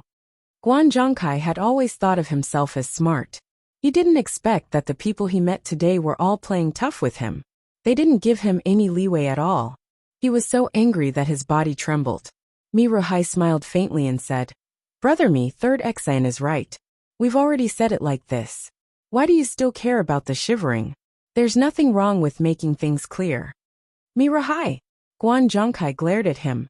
He was so angry that he laughed and said good a few times. He then roared, "I admit defeat." Then he immediately turned around and flew away. Mi Ruchuan looked back and frowned. "Second brother. Are we letting him go just like this? He seems to hate us. Why don't we take this chance to?" Miruhai waved his hand and interrupted, "Don't care about him." The last three words have already made the World Commerce Association lose face. There's no need for us to do anything. Someone will naturally take care of him. I admit defeat. Yulando's voice also came faintly. Everyone under the sea of fire fell silent again. They were waiting for Yu Qianqiu's movement. If he still found an excuse, it would mean that he was deliberately trying to kill everyone. Damn it! Coward! Yu Qianqiu spat out a mouthful of saliva. He didn't think that they would be able to swallow their anger after being so overbearing. The other party directly shouted, "I admit defeat." If he still didn't let it go, he wouldn't be able to show his face in the various countries in the future. They wouldn't let him go. "I'll settle the score with you two bastards later." Yu Qianqiu slightly calmed the anger in his chest. He floated in the air and opened his arms. The azure flames quickly shrunk with him as the center, and returned in an instant. At this moment, Yu Qianqiu discovered that the mountains below were a complete mess, and the fire was still spreading. Finally seeing the light of day again, the group of people below finally felt relieved. Looking at Yu Qianqiu in the air, he quickly swooped down on his sword after withdrawing the azure flames. With a slanted drift, he charged into the raging flames burning in the mountains. A miraculous scene appeared.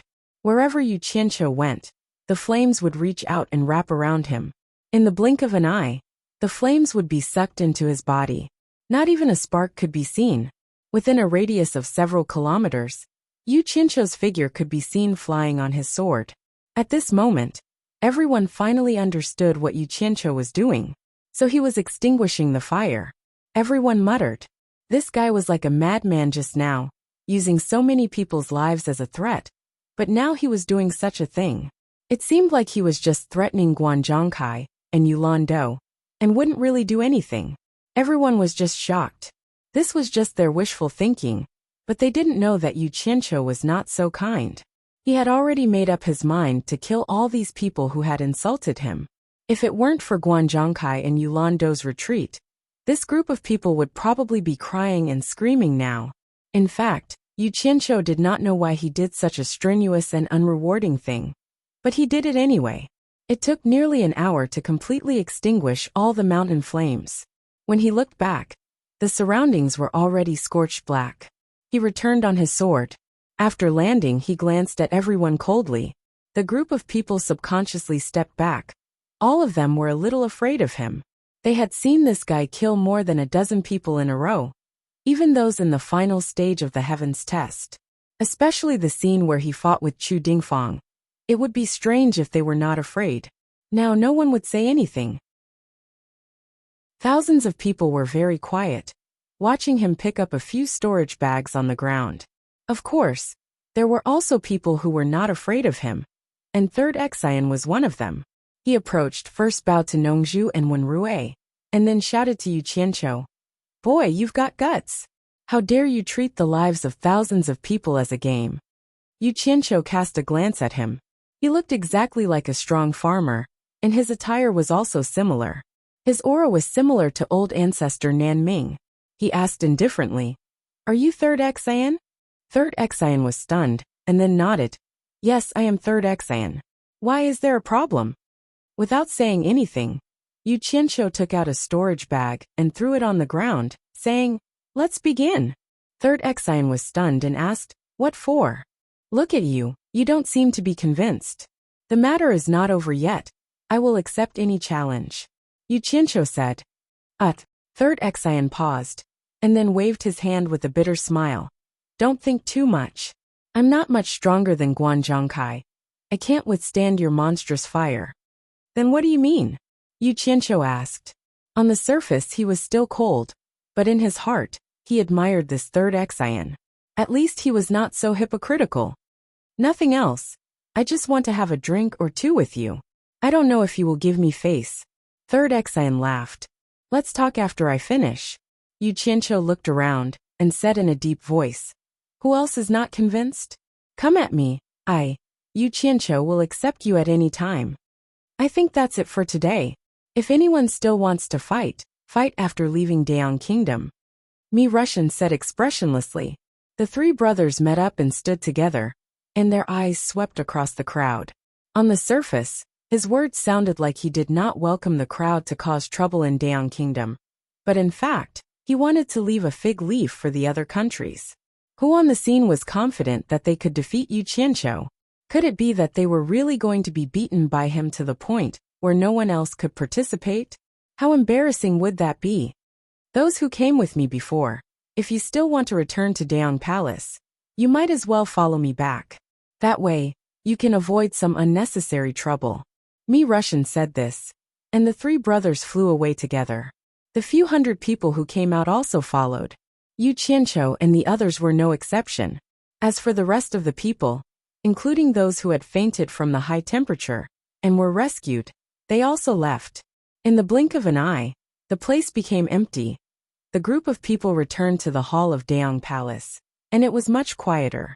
Yu Qianqiu found that Third Exian, who was originally not in the crowd, also came, and followed him. Chapter 501. After the green flames in the distant sky disappeared, the people of Daong City felt that it was strange, but they gradually lost interest. After all, it was too far away, and they did not know what had happened. It was just another topic of conversation. The entire Daong City quickly returned to peace, and the people's interest shifted back to the martial arts competition. The excitement of the rich and powerful easily attracted the attention of the common people. On the drill ground of the palace, more than 10 arenas were competing at the same time. Zhang Peng was in the Baiwan Nation's lineup, and he had already fought 5 matches. Ordinary children of rich and powerful families who practiced martial arts were no match for him. He was an old general who had fought on the battlefield, and his speed and eyesight after cultivation were far superior to mortals. He did not want to waste time with those mortals, so he beat his opponents to the ground with a few punches and kicks. He suppressed his cultivation, or else someone would die. After he left the arena, he returned to the Baiwan Nation's lineup and felt bored. He was tall, but he looked listless. Although he kept a low profile, his moves were too conspicuous. Not only did he attract the attention of the competitors from various countries, but he also alerted the spies in the palace. The news quickly reached Zhao Heng's ears in the imperial study. Zhang Peng? Zhao Heng looked at the eunuch in shock. The old eunuch with white hair on his temples smiled and said, "Master, you worry too much. This Zhang Peng is not Zhang Peng from Huaxia Nation, but the youngest son of an old general from Baiwan Nation. Because he cannot inherit the title of nobility, he came to Daong Nation to find a way out." Zhao Heng nodded and asked, "You said that he won 5 matches in a row, and he did not use more than 3 moves in any of them? With such good skills, even if he cannot inherit the title of nobility in Baiwan Nation, can't he find a good way out?" "Master, you know the situation in Baiwan Nation. It is normal for brothers to kill each other. I think it is because of this that he came to Daong Nation," the old eunuch said respectfully. Zhao Heng thought for a while, and did not say much. He only ordered, "Pay close attention to this person. If he is really a talent, try to recruit him." The same news quickly spread to the Lu Xiang house in the West Palace courtyard. The 3 sisters had also been paying attention to the news of the competition. When they heard that there was an outstanding figure called Zhang Peng, the 3 sisters looked at each other in dismay. How could there be such a coincidence? The eldest sister, Zhao Rongxiang, hurriedly asked the servant who relayed the news about Zhang Peng's origins. After learning that he was from Baiwan Nation, the 3 of them heaved a sigh of relief. None of the hundreds of cultivators in the side hall spoke a word. All of them were looking at Yu Qianqiu. Everyone knew that after today's battles, Yu Qianqiu's name would be well known in the cultivation world. Yu Qianqiu and Xian Laosan were staring at each other.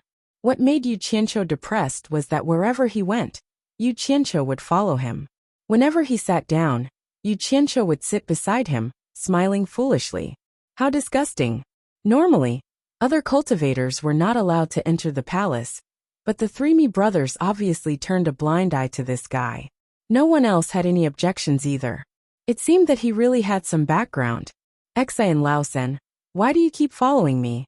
Yu Qianqiu finally couldn't stand it anymore, and asked impatiently. Xian Laosan was a little puzzled and said, "Didn't we agree? I'll buy you a drink." "I don't think I agreed." Yu Qianqiu snorted. Xian Laosan waved his hand and said, "It's okay. It's not too late to agree now." Nongzhu, who had been quietly watching the show, giggled. She also didn't know why Xian Laosan kept following Yu Qianqiu, but it didn't stop her from watching the show. Yu Qianqiu raised his eyebrows and said in a deep voice, "There are so many people here. Why do you want to drink with me? What's the use of so many people? Just set a fire and it'll be over." Xian Laosan said loudly. Everyone in the room blushed at his words. Yu Qianqiu thought to himself, "This guy is a little heartless, but so many people are afraid of him." He paused and asked, "Xian Laosan, I don't drink with people I don't know for no reason. What's your background?" "You don't even know my background?" Xian Laosan acted as if he had heard something unbelievable. Yu Qianqiu showed a look of disdain and said, "You don't look like a spirit-severing expert." Xian Laosan ignored his sarcasm and patted his chest. He said proudly, "I come from Lingfang Valley. My master is the Valley Master of Lingfang Valley." Yu Qianqiu was stunned for a moment. Then his eyes lit up and said, "Your master is the world's most beautiful woman, Lu Yanqing? What do you want?" Xian Laosan immediately became alert. He had seen this person's eyes and tone in many people who had evil intentions towards his master. "Hee, it's nothing, just casually asking." Yu Qianqiu smiled awkwardly. But this guy kept staring at him. He was full of thoughts. Maybe he had some ulterior motives. At this moment, outside the hall, Mi Russian walked in. He cupped his hands towards the crowd and said, "Everyone, today's competition ends here. We have already selected 100 winners from each country, and they will continue to compete in the next few days. After saying this, he stopped. His meaning was obvious. He was sending the guests off. No one wanted to stay here for a long time. Not only were they not allowed to walk around, they were also not allowed to watch the competition. Of course, everyone understood that this was because they were afraid that the cultivators would secretly help the contestants of their country and interfere with the fairness of the competition. The group of people began to disperse and walked out of the side hall, returning to their respective protected targets. Among the contestants, some were happy and some were worried. Those who were happy were naturally successful, and those who were worried were naturally eliminated. After returning to Baiwan, everyone got on the carriage and went back. In the carriage, Yu Qianqiu saw Zhang Peng's dejected look and asked curiously, "Zhang Peng, what's wrong? Is there anyone who is your match?" "No, I won 5 matches in a row," Zhang Peng said sullenly and then smiled bitterly. "Master, can we not compete? It's really boring." Yu Qianqiu looked at Nongzhu and Furong in the carriage and said, "Let's talk about it later." After the group of people returned to Baiwan's embassy, they had just entered the small courtyard when they suddenly saw a person flashing through the air. Nongzhu, who was the fastest to react, grabbed the person's neck before he even landed. This person was none other than third brother Xian. Yu Qianqiu was speechless. This guy actually followed them here. Zhang Peng looked puzzled, not knowing who this person was. Third brother Xian, whose face was red from being choked, said intermittently, "Senior Nongzhu, please have mercy." Nongzhu sneered. "Third brother Xian, you really don't want face when I'm trying to save you. You actually dared to break into my residence without permission. Others might be afraid of your master, but I'm not. Believe it or not, if I cripple you, your master will at most scold me." After that, she threw him aside and rolled on the ground a few times. Yu Qianqiu secretly clicked his tongue. In the hands of a soul-forming cultivator, a cultivator at the late stage of crossing heaven's tribulation was like a chicken.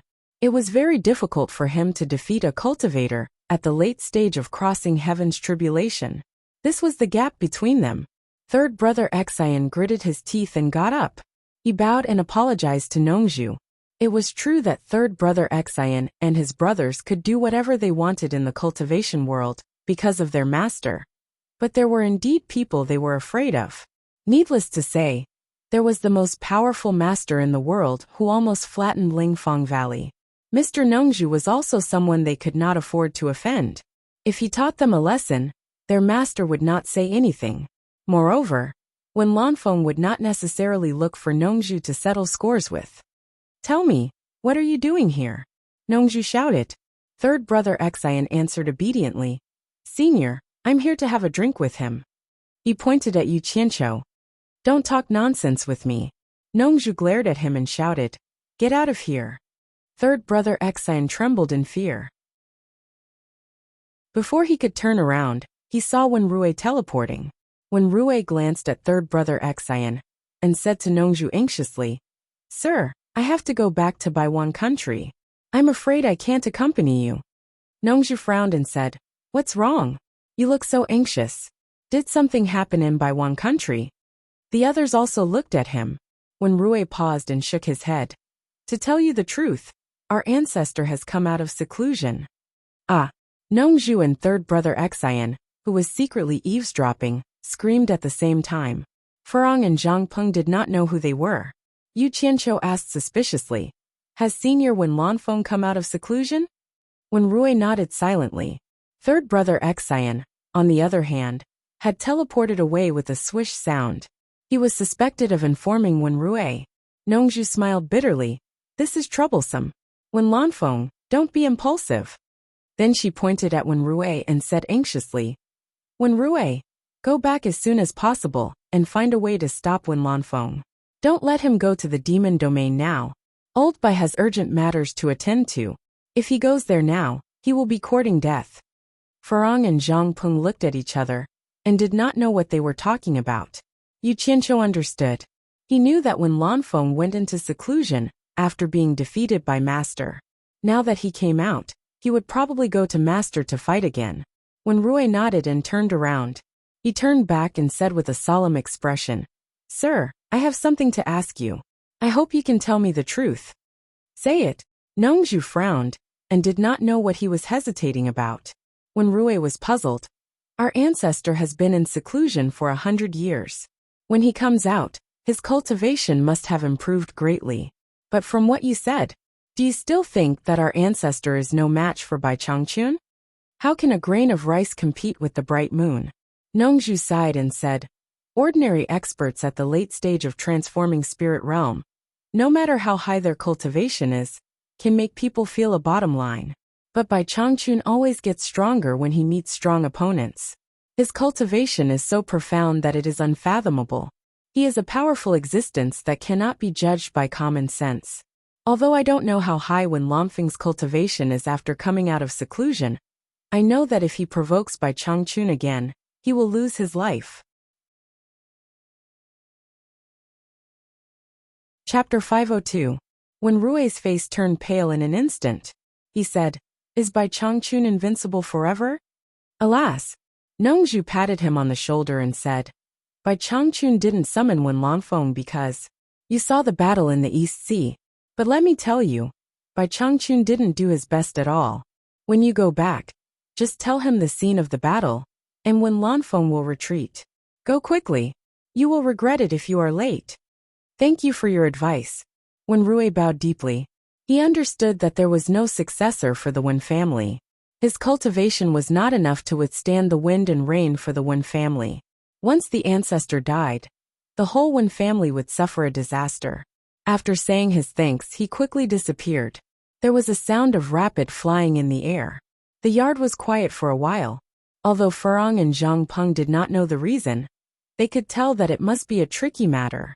Yu Qianqiu asked, "Will Wen Lanfeng really go to my master after he finishes his closed-door training?" Zhang Peng was shocked. No matter how stupid he was, he could tell that his grandmaster was an invincible existence. For a moment, he stood there silently with a surge of emotions.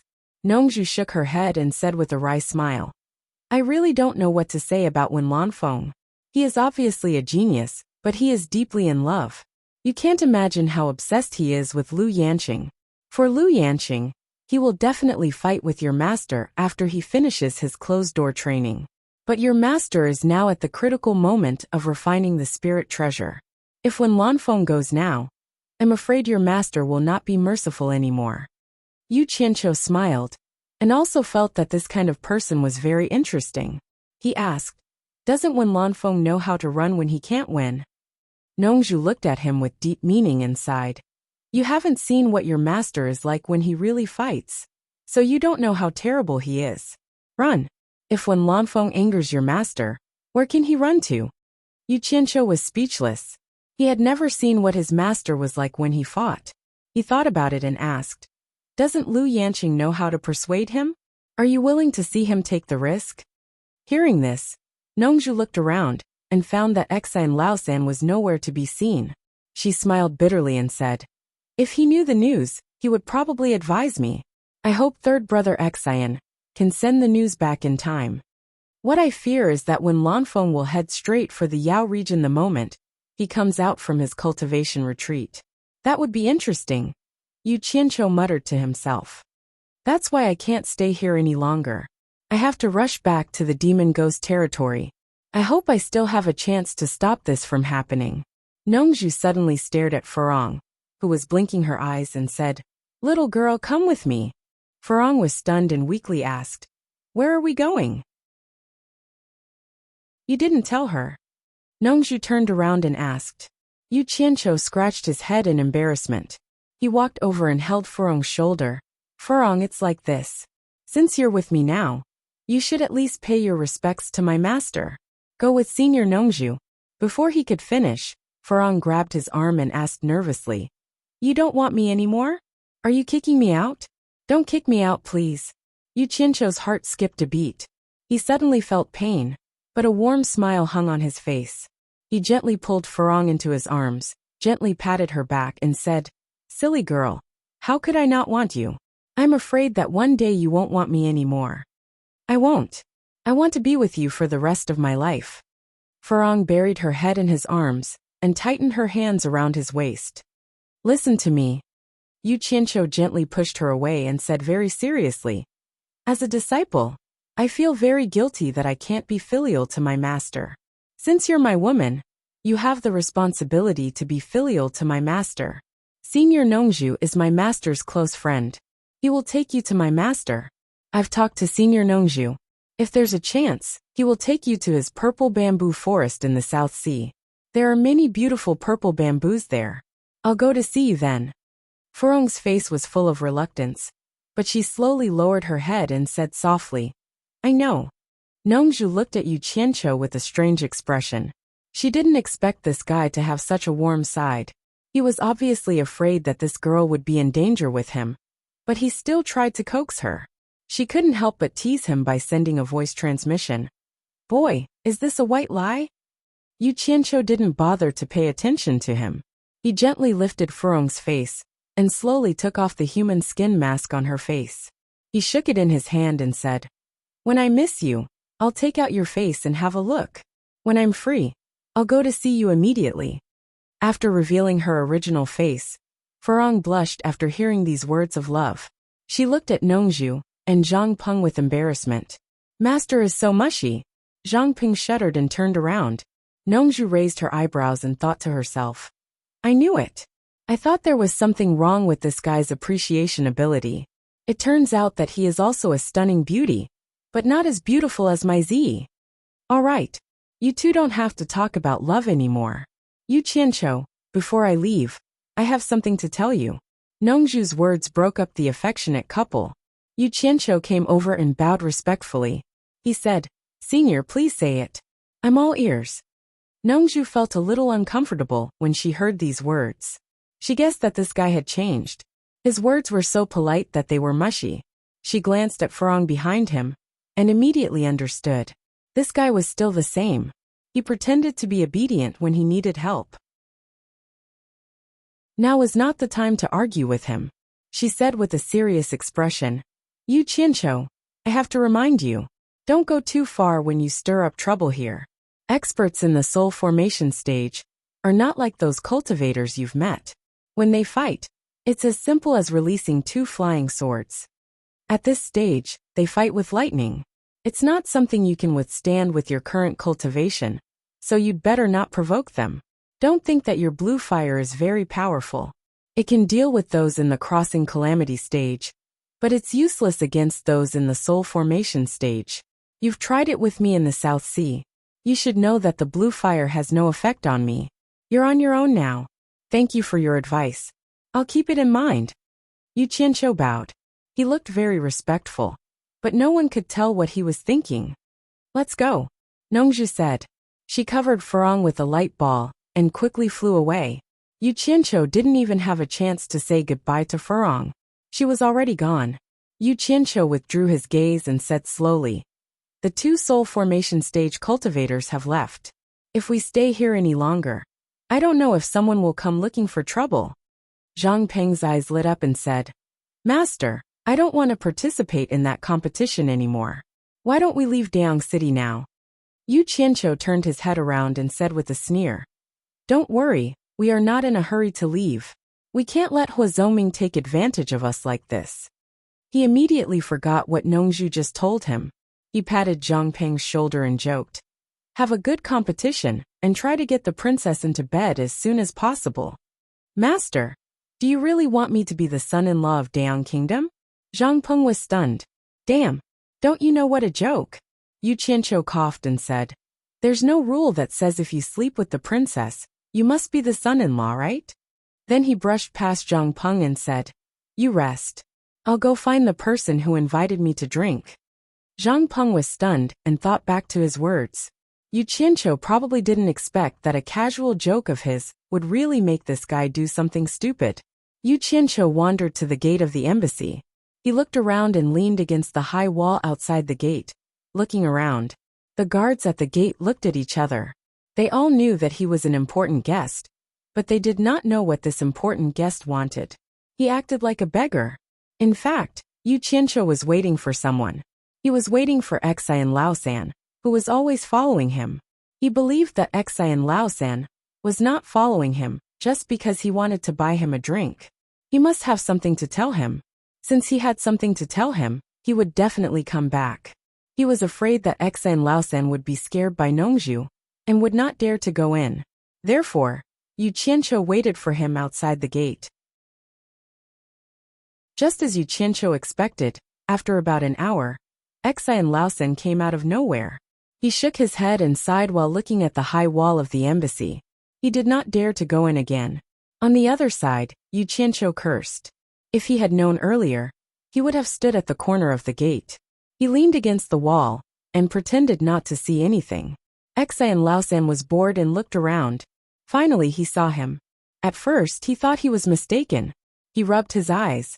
But the figure leaning against the wall looked very much like Yu Qianqiu. He could not help but walk over and poke his head over. It was indeed Yu Qianqiu, who was taking a nap with his head slightly lowered. He laughed and said, "Yu Qianqiu, it's really you. Why are you hiding here?" Yu Qianqiu opened his eyes and ignored him. He said, "Can't I bask in the sun?" Bask in the sun? Xian Laosan looked at the darkening sky. Some people had started to light up their lanterns. There was no sun at this time. After a while he suddenly realized, "Oh, I understand now. Did Mr. Nongzhu kick you out?" "Ah, I understand. Mr. Nongzhu's temper is not very good." He shook his head and sighed. He touched his neck subconsciously, probably remembering the time when he was beaten by Nongzhu. Yu Qianqiu wanted to laugh when he heard his self-justifying explanation. He found that this guy was a little silly, so he deliberately asked with a sullen face, "What are you doing here again?" Xian Laosan clapped his hands and smiled. He pulled his sleeves and said, "Let's go. I'll treat you to a drink. I know a good place in Dayang City." Yu Qianqiu turned his head and stared at him for a long time. His eyes were rolling around. No one knew what he was thinking. Xian Laosan felt guilty and asked, "What are you looking at?" "Nothing," Yu Qianqiu leisurely said. "It's not that I can't accompany you to drink, but I like to drink wine with women." He raised his hand and pointed at a distant street where colorful lanterns were lit, and a place full of women were chattering. Chapter 503. Third Xian's eyes followed, and his face turned green. He shook his head like a rattle. No, I can't go to that place. I can't go there. Let's go somewhere else." His master, Lu Yanqing, was the most beautiful woman in the world. There were many lechers in the cultivation world who came here because of her. The whole Lingfang Valley hated lechers the most. How would he dare to go to a brothel? If this got out, his brothers would beat him half to death even without his master's punishment. Yu Qianqiu squinted his eyes and looked at him playfully. "What? Are you worried about money? If that's the case, then forget it. I only like to go to those lively places to drink. I don't want to go to other cold and quiet places." Third brother Xian pulled him back and said with a bitter face, "It's not about money. I can afford to drink wine no matter how expensive it is. But brothels and similar places are forbidden to the disciples of Lingfang Valley. Let's go somewhere else. There must be a more lively place." "What a joke." Yu Qianqiu shook his hand off and snorted coldly. "What right do you have to apply the rules of your spirit Fang Valley to me? I just like to go to places with a lot of pretty girls to drink. Don't ask me to drink if you're not sincere. Don't look for me again. Sigh. Don't go. Let's talk about it." Third Xian stared blankly at Yu Qianqiu, who ignored him, and went back into the embassy. He walked around the wall helplessly. After a while, Yu Qianqiu came out of the embassy again. He was wearing a brocade robe and waving a big golden folding fan in his hand. The big group of rich peonies was dazzling. He walked with his feet splayed and swaggered towards the pink slumber brothel. He had the demeanor of a playboy going to a brothel. Third Xian was dumbfounded. He thought to himself, "There are all kinds of birds in a big forest." Although he thought so, it did not stop him from following Third Xian. Yu Qianqiu glanced at him, who was following him with his head lowered. He was also wondering why this guy was looking for him. He was willing to go against the rules and visit a brothel with him. Neither of them spoke. When they were about 10 meters away from the brightly lit building, Xian Laosan pulled him back again. Yu Qianqiu scolded coldly. Why are you dragging me again? Let go. Otherwise, don't blame me for being impolite. Alright, you're amazing. I know you're the strongest below the soul formation stage. How about I call you Master Yu? Third brother Xian smiled bitterly. Yu Qianqiu's expression softened a little. He did like the title of the #1 expert, even if it was below the soul formation stage. However, his words were merciless. With your age, I can't afford to be your uncle. If you have something to say, spit it out. If you have something to say, spit it out. It's fine to drink here, but you're not allowed to do anything else. Xian Laosan gritted his teeth. Let go. Yu Qianqiu knocked his hand with his fan. You don't need to treat me, and I don't need you to accompany me. I can afford to have a drink with the courtesans. I don't need anyone to interfere with my freedom. Get out of my way. From today onwards, I won't have anything to do with you. Wait. Xian Laosan took a step back. I won't interfere, but you have to promise that you won't tell anyone else that I'm here. As soon as he said this, Yu Qianqiu's gloomy face brightened up. He put on a smile and patted his chest. Don't worry about that. You can ask around in the Chinese cultivation world. I'm famous for keeping my word. I'll never tell anyone else that you're here. Only the heavens, the earth, you, and I will know about this. Ah, that's good, that's good. Xian Laosan's face was full of embarrassment. Let's go. Yu Qianqiu dragged him along. Xian Laosan kept looking around, afraid of bumping into someone he knew. The 3 golden words warm spring house shone brightly under the colorful lights. It was a gold-lettered signboard. The entrance was full of beauties. One by one they pulled the passers-by inside. Some who didn't want to go in, at first couldn't resist the crowd of breasts. They touched their money pouches, clenched their teeth and went in. Yu Qianqiu was dressed like a rich playboy. It was very eye-catching. One look, and you could tell that he was a rich man. The eyes of the girls below Warm Spring Building immediately lit up, and they swarmed over, squeezing and rubbing against each other. Yu Qianqiu laughed unscrupulously and walked in. Third brother Xian closed his eyes under the heavy encirclement. He was almost dragged in by Yu Qianqiu.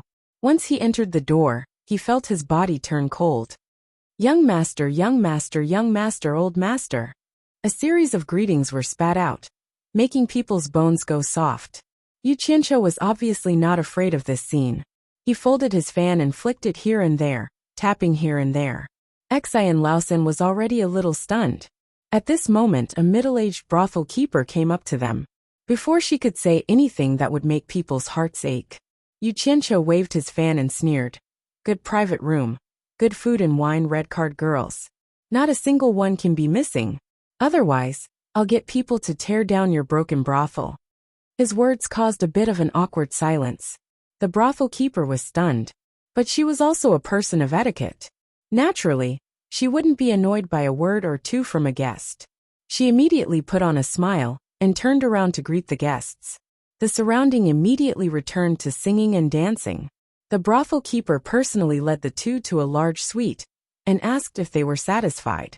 She secretly looked at the 2 curiously. It was the first time she saw a hedonistic son forcefully dragging a farmer-like man to a brothel.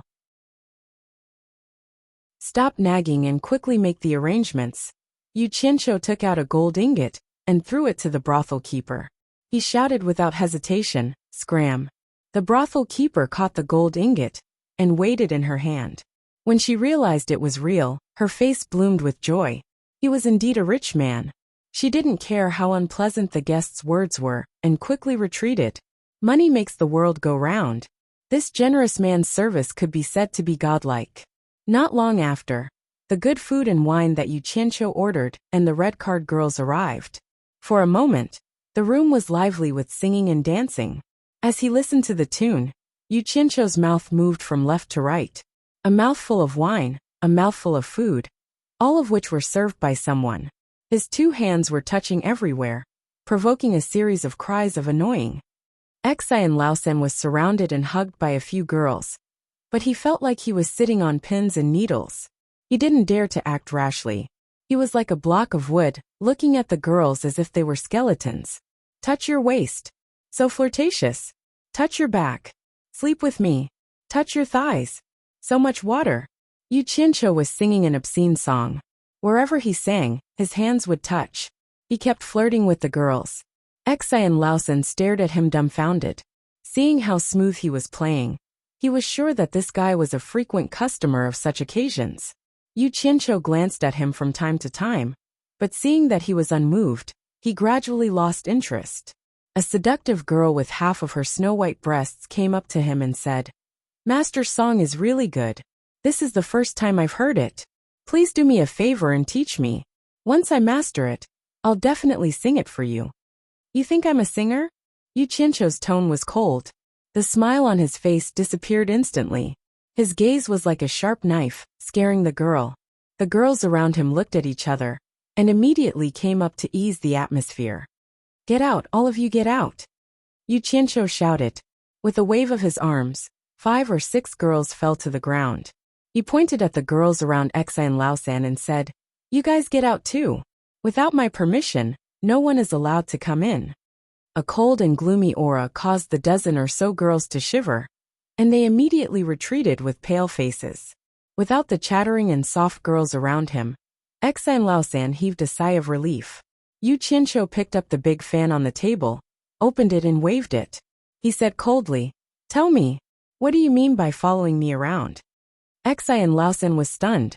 He waved his hand and said, Nothing. I just want to be friends with you." "Bullshit." Yu Qianqiu closed his fan and pointed at his face. "Your face says that you have ulterior motives. You don't even know how to lie." No, I really don't." Xi and Laosan denied again. "Fine, since you don't want to tell me the truth, then let's go our separate ways. You go your own way, and I'll go my own way. We'll have nothing to do with each other in the future." Yu Qianqiu turned around and left. "Wait." Xi and Laosan blocked his way and said helplessly, "I really don't want anything from you. I just want to be friends with you, and invite you to Lingfang Valley as a guest." "Is it really that simple?" Yu Qianqiu asked suspiciously. He thought to himself, "Inviting me to Lingfang Valley is the real reason." Xi and Laosan nodded sincerely and said, "It's really that simple." Yu Qianqiu looked at him in disgust. He did not believe his words at all. But he was a master in the last phase of the tribulation passing stage. For him to be so humble, he must have something to ask of him. He did not expose him, as long as he knew what was going on. He smiled and said, "You want to be friends with me? Do you know that I have a lot of enemies? Aren't you afraid that I'll drag you down? What's the point of being friends if I'm afraid of this? A true friend should share blessings and difficulties together." Xi and Laosan patted his chest happily. Share blessings and difficulties together? Why does it feel like there's a trap in his words? Yu Qianqiu was stunned. He noticed that Xi and Laosan's eyes were a little unfocused when he said this. But now he really believed that Xi and Laosan wanted to be friends with him, because the phrase share blessings and difficulties together had a profound meaning. Hee, that's a good word. I like it. I'll be friends with you. Come, let's go to my place and have a chat. Yu Qianqiu said happily. He thought to himself, let's put blessings and difficulties aside first. Let's get a bodyguard to accompany me first. This was also the reason why he came to find Xi and Laosan this time. Before he left, he threw out another ingot of gold. The madam was so happy, as if she had seen her own father. She kept asking them to come again next time. After returning to the embassy, Yu Qianqiu arranged for Xi and Laosan to stay in a small courtyard for the time being. Xi and Laosan calmly accepted the arrangement when he found that Nongzhu was not there. In the dead of night, Yu Qianqiu quietly disappeared from the room. When he reappeared, he was already in the wilderness. Chapter 504. A cold crescent moon hung in the night sky, and the stars in the sky shone brightly. In the wilderness deep in the mountains, the area that had been burned by the fire during the day was pitch black under the moonlight. In this place where the intense battle had taken place during the day, Yu Qianqiu stared at the 50 members of the special forces in front of him. Apart from their team uniforms, all of them had changed into ordinary people's clothes, revealing their original appearances. You all seem to be in good spirits. Yu Qianqiu smiled faintly and said, I still remember that when you first joined Utopia, Most of you are still at the core formation stage. In just a few years, all of you have reached the early stage of the tribulation passing stage. My painstaking efforts to nurture you all weren't in vain. The 50 of them clenched their right fists in unison and bowed slightly. Yu Qianqiu raised his hand, and his expression gradually turned solemn. He said in a deep voice, "Soldiers are trained for 1,000 days to be used in a single moment. A few days ago, I asked for 50 capable members from your chief instructor, and Director Guan chose you all. I hope you won't disappoint me. We'll do our best until our last breath." The 50 of them replied in unison in a low voice. "I don't want you to die. I want you to live. I want you to live and complete the mission. The hard work we put in today is so that we can live a better life in the future. This is the dream that we Utopia people have been fighting for all our lives, so I don't need you to die," Yu Qianqiu said in a calm and affectionate tone. The 50 of them clenched their fists and bowed again in excitement. Yu Qianqiu nodded in satisfaction and said, "The code name for this mission is Scout Point. Do you all understand the mission's objective? Keep a low profile, keep a low profile." The 50 of them replied softly. "That's right." Yu Qianqiu smiled faintly and said, "I don't need you to fight and kill. When carrying out the mission, you'll be black bats in the night, trying your best to avoid being discovered by anyone. In between missions, you'll be ordinary mortals in the secular world. You mustn't let anyone discover that you're cultivators. I asked Director Chen to provide you with various spirit pills, weapons, equipment, and resources. Have you gotten them?" "Got it." Number 50 replied again. "All right."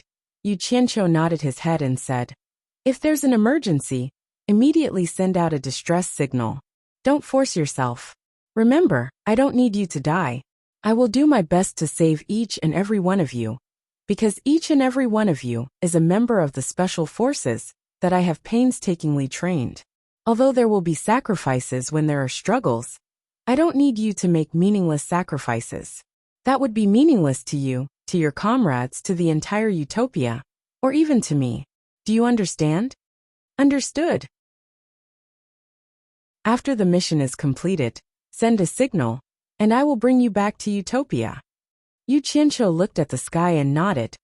According to the original plan, the mission will start from the Daong Kingdom.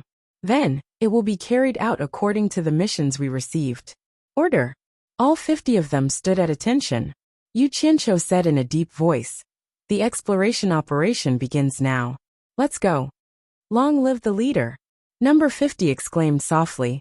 Then, they identified the direction and quickly scattered in all directions without any hesitation. Yu Qianqiu slowly turned in a circle and watched his team disappear into the night.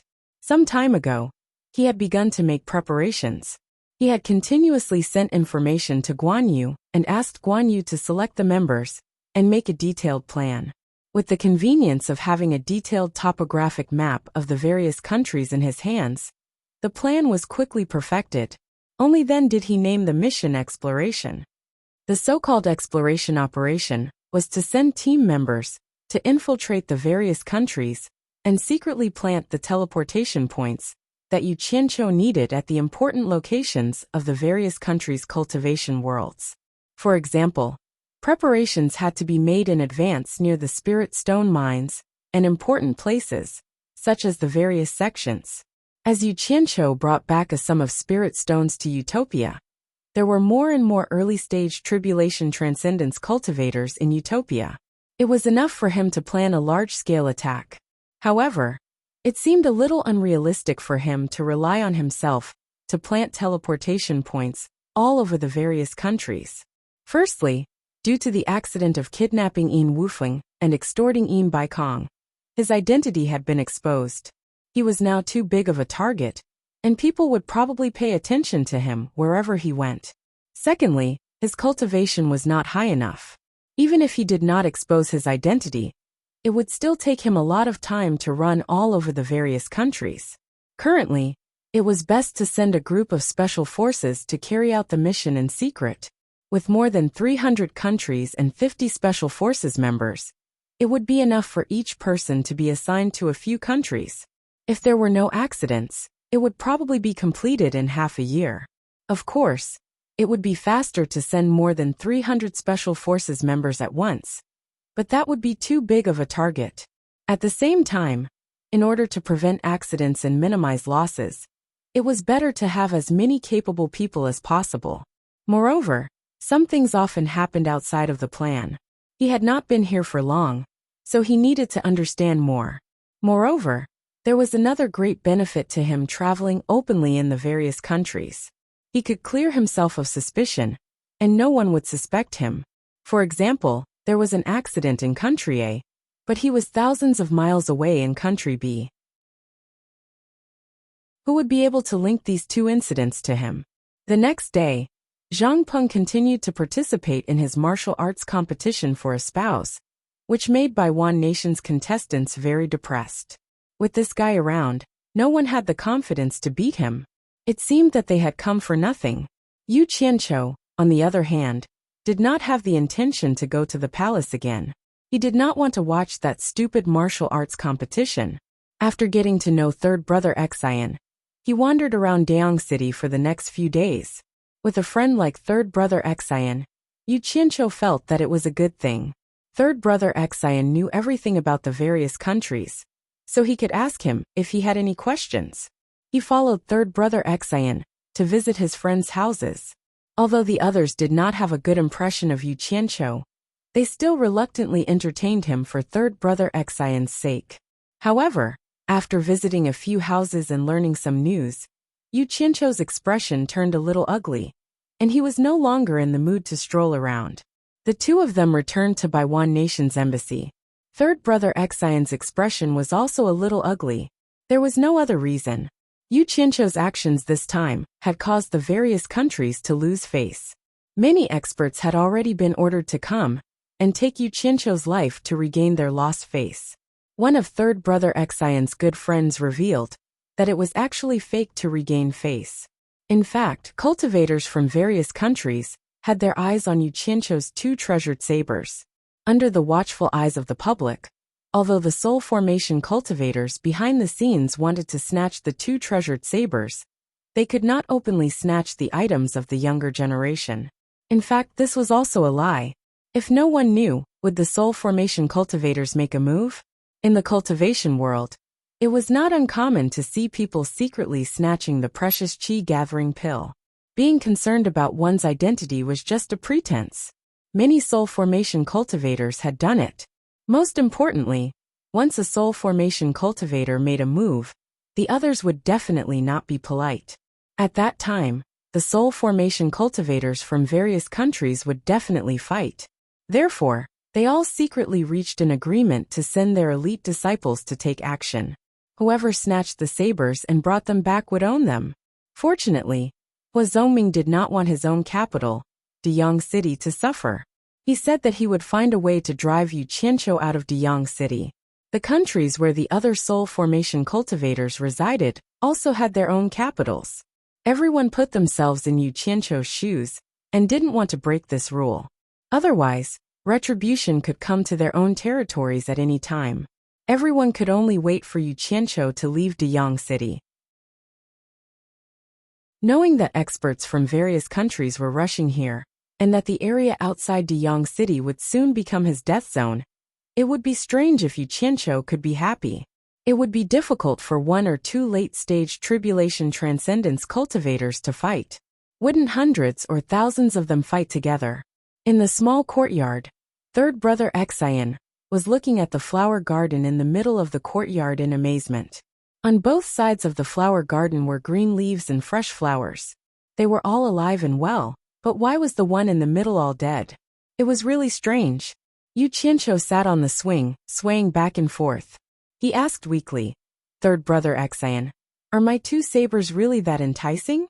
Third brother Xian walked back and asked in surprise, "Don't tell me you don't know what treasure you have in your hands? When I was in Spirit Fong Valley, I heard that you held a saber drawing conference in the Chinese cultivation world. The news from there said that the two sabers in your hands are spirit treasures from the Eastern Holy Land. The soul formation cultivators here have long been ready to make a move. If it wasn't for the world's #1 expert restraining you, you would have been out of luck." Yu Qianqiu was really speechless. At that time, in order to make more money, he said that the black fire saber was a treasure from the Eastern Holy Land. Unfortunately, that conference was not a success. However, he didn't expect that the nonsense he had cooked up back then would bring him so much trouble.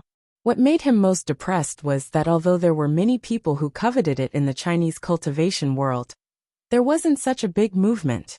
Even he himself didn't think much of it. But he didn't think that in the Chinese cultivation world, he had been flirting with the 4 big families and the #1 sect for a long time. Some sects like the Moon sect also seemed to have an ambiguous relationship with him. Those who wanted to steal the treasures didn't dare to act rashly without knowing the details.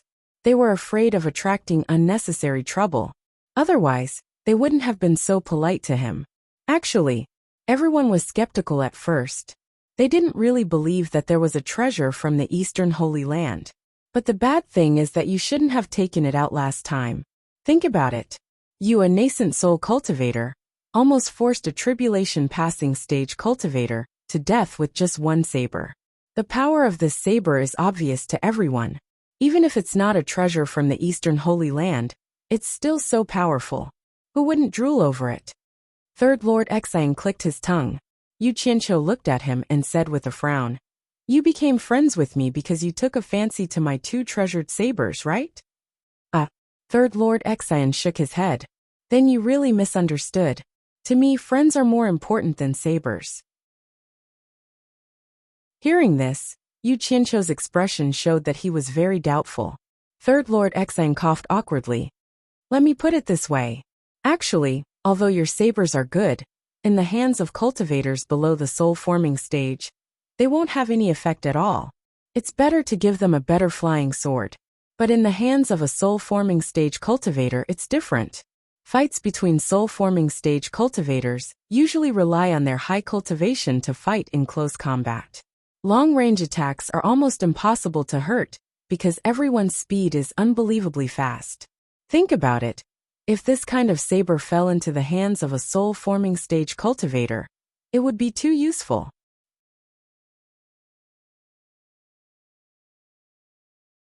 Chapter 505. Yu Qianqiu agreed with this statement. He empathized with them. No matter how powerful the saber was, it was useless against those with high cultivation. If he couldn't catch up with them, he wouldn't be able to slash them.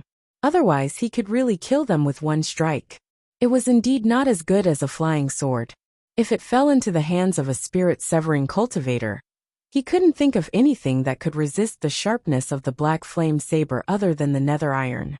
The key was that those ignorant spirit-severing cultivators didn't know that even if he gave it to them, it would instantly collapse into black flame once it was too far away from him. But not many people knew this secret except for his master, Nongzhu and Ziyi. The 3 of them knew that his flying sword and saber were condensed from black flame. As for the others, he didn't want to reveal this secret. "Aren't your master, Lingfang Valley Master, and your elder brother also at spirit-severing stage? I have 2 sabers here, 1 for each of them." Yu Qianqiu pretended to ask casually. Third Brother Exane scratched his head and smiled bitterly. "Your proposal is really good. If you're really willing to give it to me, I'll naturally accept it and thank you. But the premise is that you're willing, and I don't think you're willing. The most important thing is that I never thought of getting my hands on your treasured saber. People from our Spirit Fang Valley don't do this kind of forceful thing. Otherwise, my master won't forgive me. If you don't believe me, I can swear to God." "Oh." Yu Qianqiu blinked his eyes. Could it be that the most beautiful woman in the world was an angel with both character and beauty? A top-grade girl? These 3 words suddenly popped up in his mind. He couldn't help but want to meet her as soon as possible. He wanted to see how beautiful the most beautiful woman in the world was to be able to bear the title of the most beautiful woman in the world. He subconsciously thought that it would be great if no one stopped Wen Lanfeng from going to the demon domain when he came out of seclusion. Otherwise, he might be killed by his master. If Lu Yanqing were to lose such a flower protector, then, Yu Qianqiu was shocked by his own dirty thoughts. Speaking of the world's most beautiful woman, this world's most beautiful woman had just left the Holy Land of Baiwan Nation, and when Rue arrived right after her. The Holy Land of Baiwan Country was located deep in the mountains in the hinterland of Baiwan Country. Waterfalls, clear springs, birdsong, fragrant flowers, mountains and fields. It was a place rarely visited by humans, but there was a large number of pavilions and buildings hidden in it. It was the Holy Land of the One Clan of Baiwan Country, and also the place where the cultivators of the One Clan cultivated. When Rui returned to the sacred land, and immediately went to the valley, where the patriarch was in seclusion. At the end of the valley was a stone cliff. In the middle of the cliff there was a sealed cave. At this moment, the dark entrance of the cave was opened. Obviously, the patriarch had broken out of the cave and really came out. At this moment, a figure suddenly teleported and appeared beside Wenrui, who was floating in the air. This person's appearance was similar to Wenrui's, but he was fairer. He was Wenrui's younger brother Tang, Wenxiu, a cultivator in the late transcending tribulation. After seeing Wenrui, he said with a smile, "Big brother, you're back. Have you seen Mr. Nongzhu?" Wenrui didn't have time to chat with him, so he asked directly, "Where is the patriarch?" After the patriarch came out of seclusion, he asked some questions. He didn't stay long and then left, saying that he had something to do. As Wenxiu spoke, he suddenly realized something and said, "Big brother, you are a step too late. Just now the Spirit Fragrance Valley Master came personally to look for the patriarch. When he saw that the patriarch was not around, he immediately left." When Rui was so angry that he didn't know what to say. He pointed at him and shouted angrily, "Didn't I tell you to stop the patriarch? Why did you let him go?" "I did. But how could I stop him?" Wenxiu said with a bitter face. "It's over." Wenrui murmured to himself with a pale face. There was no need to guess. There were only two places that the patriarch was most likely to go after coming out of seclusion: Spirit Fong Valley and the Demon Domain. The Valley Master of Spirit Fong Valley didn't meet him along the way. Needless to say, he must have gone to the Demon Domain to seek revenge on Bai Changchun. It was hard to imagine the scene of the patriarch and Bai Changchun fighting. When Rui's heart was in his throat, it didn't matter if the patriarch was defeated. The most important thing was that he came back alive. Otherwise, it was unknown how long the Baiwan nation could last in this precarious situation. The nation had been established for many years and had many enemies. The key was that no one dared to act recklessly with the patriarch. Once he was gone, the consequences would be unimaginable. "Big brother, what's wrong?" Wenxiu asked worriedly. When Rui turned his head stiffly and said in a stern voice, "Don't you know that the patriarch is most likely going to find Bai Changchun? Why didn't you stop him with your life and wait for me to come back?"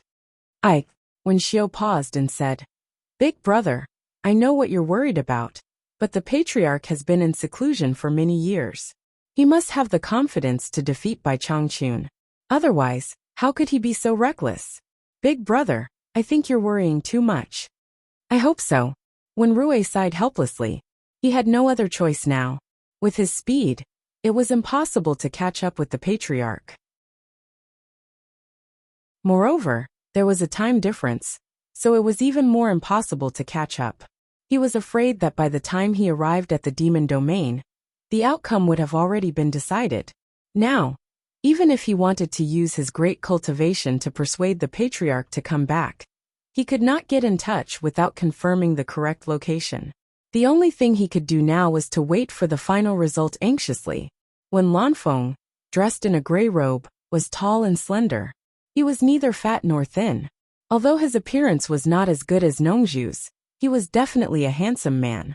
The only flaw was that there was a touch of sadness between his eyebrows, and the stubble on his cheeks made him look a little decadent. In his calm and clear eyes, there was a lingering melancholy. When he looked back, the melancholy in his eyes seemed to be able to turn people into ashes. To be exact, it was soul-stirring. It was believed that this kind of eyes could attract many women. Coupled with his outstanding appearance and profound cultivation, no one knew why he couldn't attract the world's most beautiful woman. So he was so sad. When Rui and the others guessed correctly, after when Lanfeng came out of seclusion, he did go to find Bai Changchun. At this time, he was flying straight through the sky.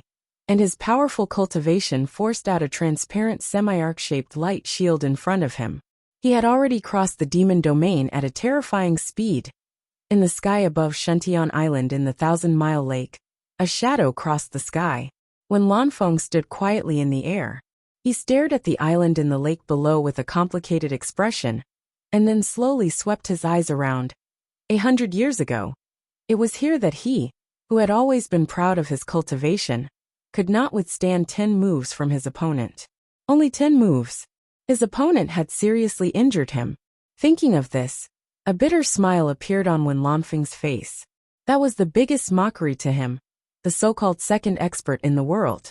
The second expert could not even withstand 10 moves from the first expert, and was seriously injured on the spot. If it were not for Nongzhu's timely rescue, he would not have been able to return to this world-famous Shuntian Island. 100 years of painstaking cultivation, abandoning all love and selfish thoughts, surprised even himself. He broke through the shackles of cultivation one after another, and his cultivation climbed to new heights. Looking back at his previous cultivation, it was like watching a joke. At that time, he felt that it would be difficult for his cultivation to break through again. He did not expect that Bai Changchun's lesson would give him such a great benefit.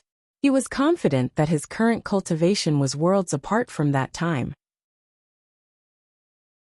If he continued to cultivate in that state, in less than 100 years, his seven-soul hero would merge back into his life soul, and he would be able to ascend to the immortal realm. This was a legend that had not been seen in the cultivation world for many years. However, when Lanfeng did not want to ascend to the immortal realm now, he had worries in his heart, and he did not want to become an immortal. As long as he defeated Bai Changchun, he could be with the person he loved. In his opinion, what was the point of becoming an immortal? It was better to stay with the person he loved for a long time. When Lanfeng could not help but smile when he thought of his vision of staying with Lu Yanqing. Bai Changchun's life was coming to an end, and he had not been able to ascend to the immortal realm. He must have encountered a bottleneck in his cultivation. He had already broken through that bottleneck, and he only needed to merge his seven-soul hero and life soul before he could ascend. However, he was suppressing his desire to merge with Bai Changchun, which meant that Bai Changchun was no match for him. The position of the world's #1 expert should be replaced. But I have no interest in the empty title of the world's #1 expert. I only want to be with Yanqing. Bai Changchun, you spared my life back then, and I will spare your life now. When Lanfeng thought. When Lanfeng felt a little strange. Could it be that his cultivation was so high that Bai Changchun did not notice his arrival? Or was Bai Changchun not on the island at all? He swept his gaze across the island, and saw a woman in white tending to the flowers and plants on the island. He could tell at a glance that she was a plant spirit. In another open space, a woman in purple was jumping around crazily, and her movements were very strange. He did not expect to see 2 more women on Shuntian Island. That seemed to be Nongzhu's disciple Ziyi. Was Nongzhu also on the island? When Lanfeng recognized Ziyi. Ziyi, is that you? When Lanfeng called out softly, who called me? Ziyi, who was drenched in sweat, stopped her posture and looked around.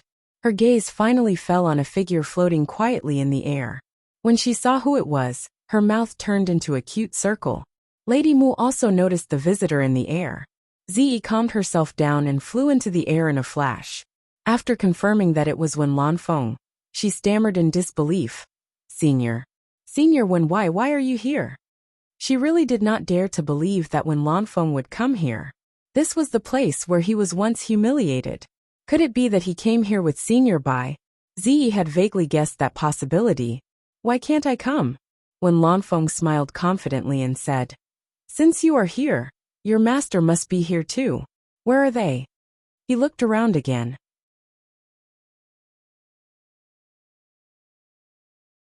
Chapter 506. Seeing that Ziyi knew him, Miss Mu thought that Ziyi was also a friend of the punishment envoy, so she went back to her work. My master left. He's not in the demon region, Ziyi said anxiously. She was afraid that things were not as she thought. Both of them were her master's friends, and she did not want anything to happen to either of them. Hey, Nongzhu actually left you alone on Shuntian Island? When Lanfeng frowned and said, Bai Changchun is not here either. Where did he go? Senior Bai and ancestor Nanming just left, Ziyi said, biting her lips. Nanming is also here? Did Bai Changchun invite Nanming here to refine the treasure? When Lanfeng frowned, it seemed that he had come at the wrong time. So he asked, Ziyi, are they refining the treasure in the demon region? I don't know, I think so. Ziyi replied obediently.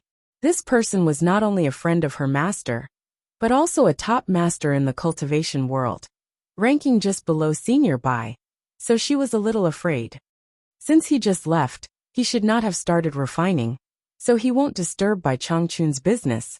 When Lanfeng nodded and said to himself, he was quite self-aware, afraid that he would accidentally ruin Bai Changchun's business by rushing here. Ziyi asked cautiously, Senior Wen, are you going to duel with Senior Bai? It's not a duel, just a competition. I'll leave after the competition. I won't disturb his business. When Lanfeng said this confidently, implying that he only wanted to challenge Bai Changchun, and that he would leave after defeating him, he would not hurt him. His figure rose again, and from dozens of meters to hundreds of meters above the lake, he said loudly, Bai Changchun, time flies, and we haven't met for 100 years. When Lanfeng has come to visit you recklessly, please come out for a while. He spoke politely and softly, but Ziyi and Miss Mu could clearly hear when Lanfeng's voice from all directions, and even the echoes from afar were of the same volume, so they could not tell where the voice came from. It was just this one sentence. The voices stacked on top of each other, echoing for a long time. It was as if people were saying the same thing over and over again. The sound spread out like waves, spreading far and wide. It was unknown how far it had traveled. Wherever the voice reached, all the demons and ghosts fell silent, looking in the direction of the obedient island with fear in their eyes. The voice didn't sound like much, but both the Demon King and the Ghost King knew that it was impossible to transmit such a soft voice so far without a shocking cultivation base. At the very least, they couldn't do it. Ziyi secretly clicked her tongue, as expected of the second strongest expert in the world. Just by revealing a bit of his strength, he was able to use methods that shocked the world. Madame Mu, on the other hand, shuddered subconsciously. She thought that not only was this torture envoy formidable, even his friends had unfathomable cultivation base. Within the array that sealed the blue flames beneath Twilight Valley, the blue flames released dazzling azure hues. Bai Changchun shook out a pile of rare items he had collected over the years. Grandmaster Nanming squatted on the ground and fiddled with them as he said, refine these items to their purest state. After the next green fire erupts, when the fire is at its most stable state, we can fuse them and refine them. Bai Changchun nodded. 2 days from now should be the day the blue fire erupts. 3 days from now, we can begin the refinement. Nanming, when the time comes, I'll be counting on you. Don't say it's too early. The chances of a high-quality spirit treasure being refined into a treasure are extremely low. I'm worried that it will be like last time, refining a high-quality spirit treasure into a defective one. Just don't blame me when the time comes. The Nanming ancestor said with a bitter smile. Feel free to refine it. The gains and losses are the will of the heavens. I won't force it, Bai Changchun calmly said. This blue fire is a good thing. If only my Xianxian island had it. The Nanming ancestor sighed. Then he suddenly thought of something and asked, Bai Changchun, I remember that you used to have an intermediate grade spirit treasure sword. Was it not enough for you?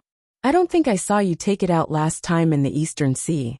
There probably isn't anyone in the cultivation world that can make you draw your sword, right? There aren't any in the cultivation world, but it doesn't mean that there aren't any in the Holy East lands, Bai Changchun said slowly. The Nanming ancestor shook his head. He didn't know what to say. Who knew that Bai Changchun would add? When my cultivation broke through to the late stage of soul formation, I wanted to test my cultivation. Who knew that the intermediate grade spirit treasure couldn't withstand my full power and instantly shattered into pieces? That's why I asked you to refine a superior grade spirit treasure. I hope it can withstand the full power of my cultivation. What? The Nanming ancestor exclaimed. The intermediate grade spirit treasure couldn't withstand the power of his cultivation. He asked in shock, "Oh my God! An inferior-grade spirit treasure should be able to withstand the use of a late-stage soul formation cultivator. But the intermediate-grade spirit treasure can't withstand your cultivation. This. By Changchun, you're still a late-stage soul formation cultivator? I don't know either. That's why I want to go to the Holy East Lands to prove it. I want to figure out what's going on." Bai Changchun also smiled bitterly. He then waved his hand and said, "Let's not talk about this. Let's hurry.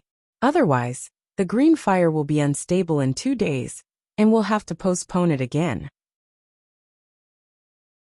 The Nanming ancestor shook his head and calmed his mind. Then he raised his arms, and the 12 rare materials in front of him flew up. But at this moment, his and Bai Changchun's expressions changed at the same time. Both of them seemed to have heard something. The Nanming ancestor raised his hand and put away the materials. He turned around and said in surprise, "Wen Lanfeng? What is he doing here?" "Humph." Bai Changchun snorted coldly. He turned around and passed through the wall of light that sealed the green fire. The Nanming ancestor didn't say anything. He raised his hand and put all the materials into his storage bag. Then he also rushed out. There were not many opportunities to see the world's #1 expert and #2 expert meet. Not to mention they were enemies. In the distant sky, Nongzhu hurriedly dragged Furong and flew deep into the demon ghost region. If it weren't for Furong, he would have reached Shuntian Island by now. However, just as he saw the bright surface of the 1,000-mile lake in the distance, he suddenly heard a burst of sound. Nongzhu's expression changed drastically. He said hatefully, "Damn Wen Lanfeng, you still came here. Is it worth it for a woman?" He then raised his speed to the extreme. After shouting, Wen Lanfeng looked at Zi with a smile and stood quietly in the air, waiting for Bai Changchun's arrival.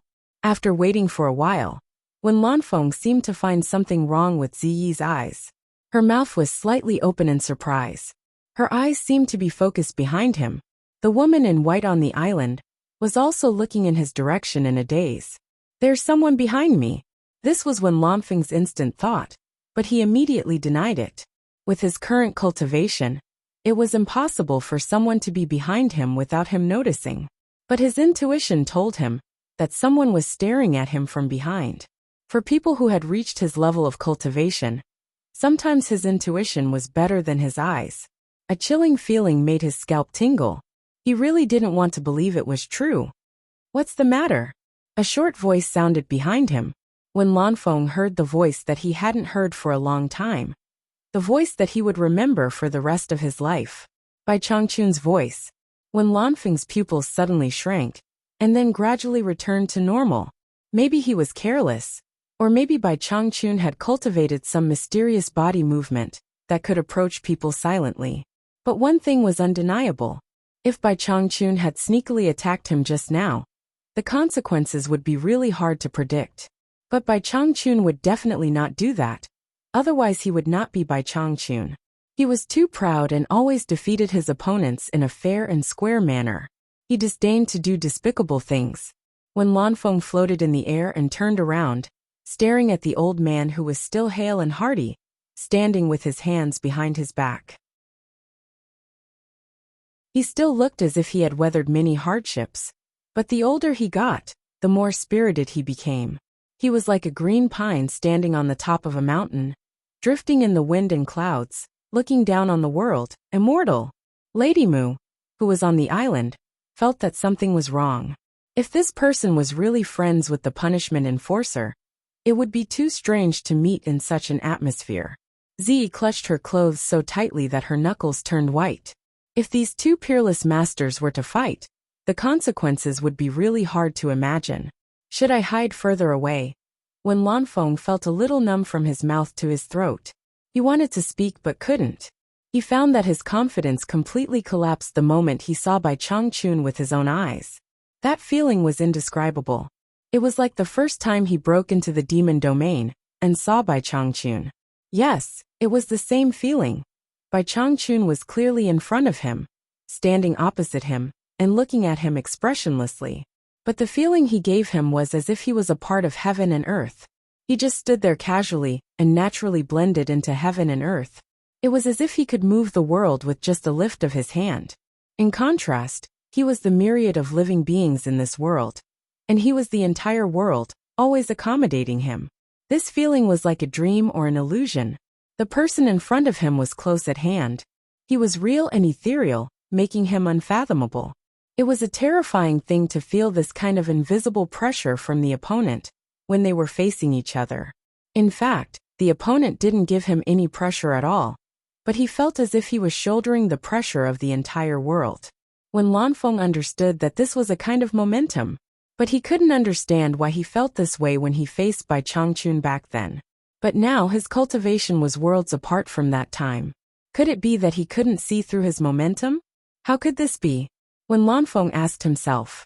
He had already reached the critical point where he could fuse the 7 spirits into his life soul and ascend. But Bai Changchun was still delaying. His cultivation should have already surpassed him. But why was he still like an ant that couldn't see through him? Could it be that he had also reached this realm? Then why did he receive news that he was going to the East Holy Land to seek a breakthrough? The fact that the Nanming ancestor came here to forge a weapon for him was a very good proof.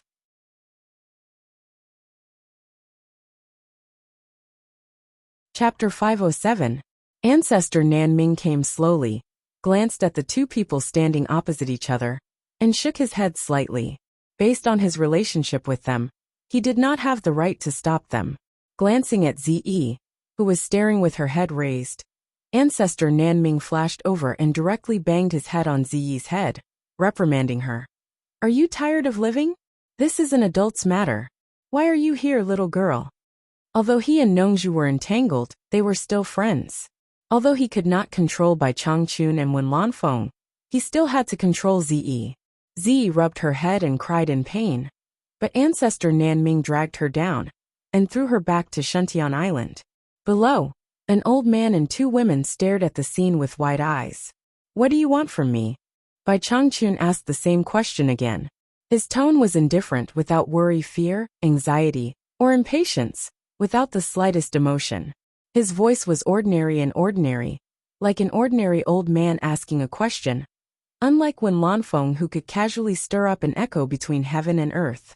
A trace of bitterness appeared on Wen Lanfeng's face. From Bai Changchun's words and eyes, he could see that he was arrogant and did not take him seriously at all. This courage alone was not something an ordinary person could have. He was indeed the world's #1 expert. Wen Lanfeng's momentum was already slightly inferior. Bai Changchun, the battle that year made me reflect on the painful experience, and I cultivated in seclusion for 100 years. Today I come. Before Wen Lanfeng could finish, he heard someone shouting in the distance. "Old Bai, Wen Lanfeng, let's talk it out, let's talk it out." Nongzhu saw the 2 people confronting each other in midair from afar. Seeing that they had not started fighting, she hurriedly shouted, Oh my God! This trip didn't tire me to death, and I finally made it." Nongzhu inserted herself between the 2 people and said in a somewhat dispirited manner. It seemed that she had indeed used all her strength to fly all the way here, and the genuine vitality in her body was greatly consumed. In the mysterious wave light ball in his hand, Hibiscus was like an imprisoned kitten, looking at Bai Changchun and Wen Lanfeng pitifully. The unperturbed Bai Changchun and Wen Lanfeng both looked at the people he brought with him in surprise. They were puzzled. Why did this guy catch a woman? Ancestor Nanming also flashed into the air when he saw Nongzhu coming. He glanced at Hibiscus and asked Nongzhu, "Nongzhu, are you acting like a playboy again? Shut your stinky mouth." Nongzhu then added, "Will you die if you don't watch the fun? Don't you know how to persuade him?" He seemed to be blaming Ancestor Nanming for not coming out to mediate. Ancestor opened his mouth, but did not know what to say. Nongzhu to Hibiscus, Hibiscus and Hibiscus. The few old fellows were just about to discuss business when they heard Zi exclaim, "Ah! Farong, why are you here?" "Hibiscus! Zi! Why are you here?" Hibiscus said in surprise. When they were on supporting Immortal Island, Yu Qianqiu had brought Zi over once. The 2 of them knew each other, and knew that the other had a good relationship with Yu Qianqiu. The two women threw everything to the back of their minds and started chatting. The tense atmosphere between the two great experts of the world, which was on the verge of breaking out, was instantly destroyed by these two girls. Ancestor Nanming elbowed Nongzhu and asked, "Hey, who is this hibiscus?" Bai Changchun and Wen Lanfeng could not remember whose daughter Farang was. Nongzhu would not bring an ordinary person to Shuntian Island. However, the two of them didn't know that hibiscus was just a small disciple of supporting Immortal Island. Given their status, who would care about a mere Fuxian island? Moreover, he was just a disciple on the island. Naturally, he wouldn't remember who hibiscus was. Damn it! Don't get touchy. How am I supposed to know? Nongzhu retracted his elbow and stared at the two girls. He had raised Ziyi since she was young. He was her father, her mother, and her master. In short, Ziyi grew up in the purple bamboo forest and never had a friend, let alone a close friend. When he saw Ziyi and hibiscus chattering happily, he suddenly realized that he was wrong, very wrong. Nonsense! Ancestor Nanming pointed below and questioned. If you don't know who she is, how can you bring her here? If you don't know who she is, how can she know Ziyi? Who are you trying to fool? How would I know? Yu Qianqiu didn't tell me. Nongzhu was also a little gloomy. Hearing that it was related to his disciple, Bai Changchun looked over and asked, "Nongzhu, what's going on?" Nongzhu was stunned and then said with a smile, "Yu Qianqiu said that this girl is his woman. He said that it would be dangerous if she followed him. So he asked me to bring her here to avoid the danger." Bai Changchun and Ancestor Nanming were stunned at the same time. They stared at hibiscus and sized her up. When Lanfeng's head was filled with bewilderment, but he was quite surprised. He thought to himself, who is Yu Qianqiu? How come I've never heard of him? He must be an extraordinary person to be able to make Nongzhu run errands, and make Bai Changchun and Ancestor Nanming lose their composure. He had been in closed-door training for 100 years, and Yu Qianqiu's previous life wasn't even born yet. How could he know who Yu Qianqiu was? It was enough for him to think about it slowly. Among the 4 people in the sky, 3 of them were the 4 great men of the cultivation world. They were only missing Lu Yanqing from Lingfang Valley. Ever since Ziyi and Yu Qianqiu toured the world of sensual pleasures, she was a little wild. Being trapped in Shuntian Island was boring, so she practiced the awkward animal play every day to kill time. Hibiscus's arrival made her a little too excited. Finally, she had a companion. Yu Qianqiu is too much.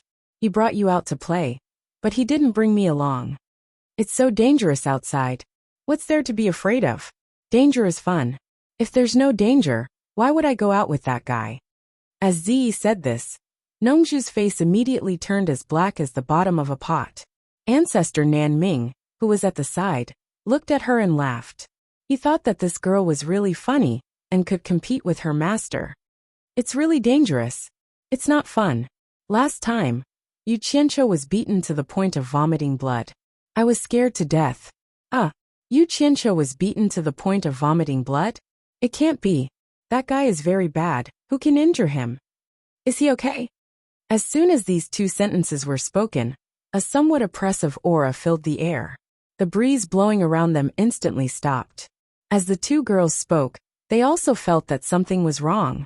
When they suddenly turned around, they suddenly found that the 4 experts in the sky were staring at them. Ziyi stuck out her tongue. The 2 girls shrunk in embarrassment and did not dare to say another word. What a strong aura! When Lanfeng's pupil shrank, she slowly turned to look at Bai Changchun.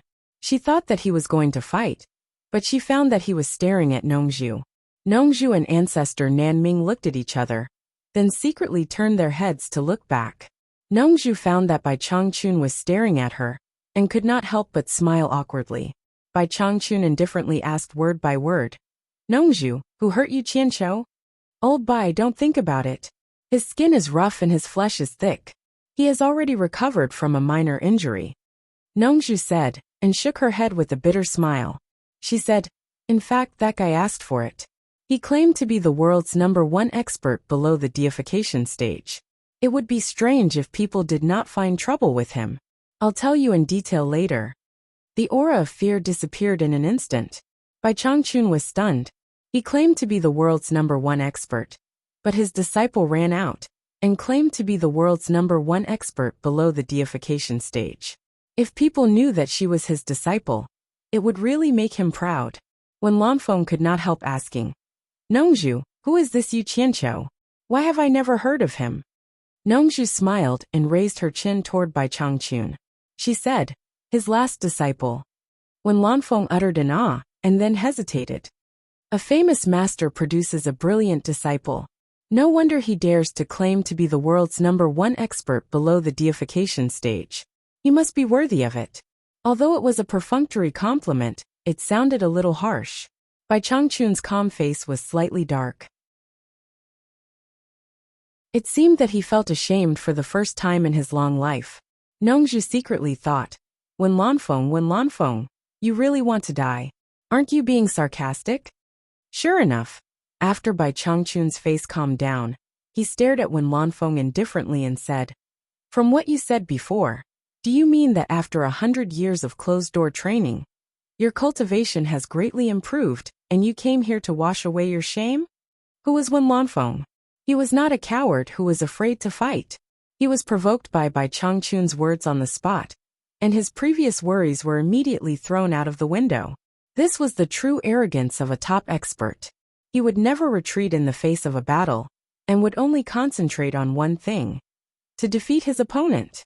Life or death, victory or defeat, these were things to be considered after the battle.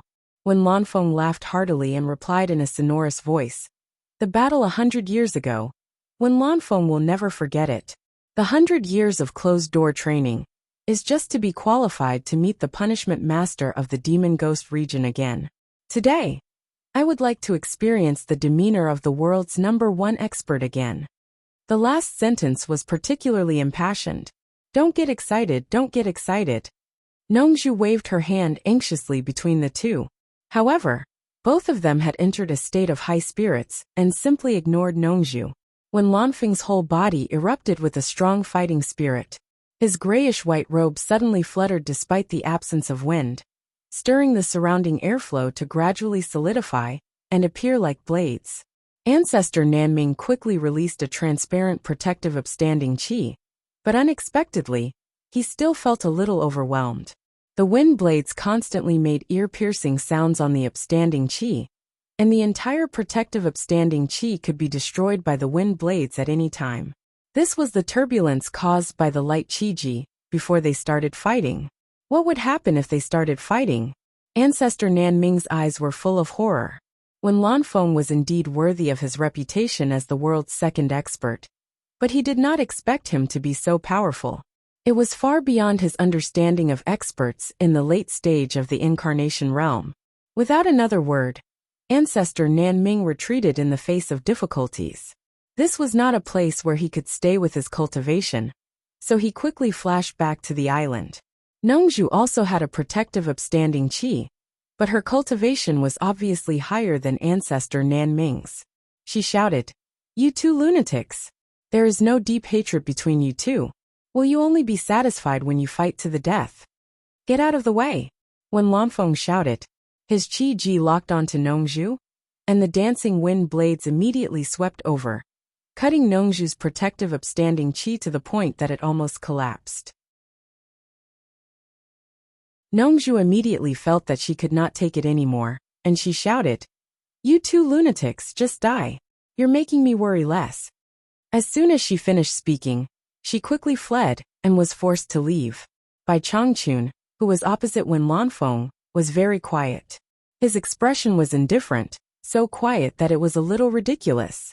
He did not make as much noise as Wen Lanfeng. His clothes, beard, and hair did not even move in the chaotic wind. Wen Lanfeng's eyes were bright as he stared at Bai Changchun. The wind blades crazily swept towards Bai Changchun, but when they were 2 meters away from his body, the wind blades silently and inexplicably collapsed and disappeared. They had no effect on Bai Changchun. The few people on the island stared at him, and Lady Mu bit her lip. She already knew what was going to happen. She did not expect that she would have the opportunity to see the torture envoy, who was famous in the demon domain, in action.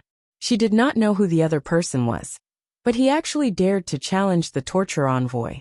It seems that you've really made a lot of progress in the past 100 years of hard cultivation. You can't be compared to the past. No wonder you have the confidence to come to me, Bai Changchun said lightly. I also feel that I've made a lot of progress.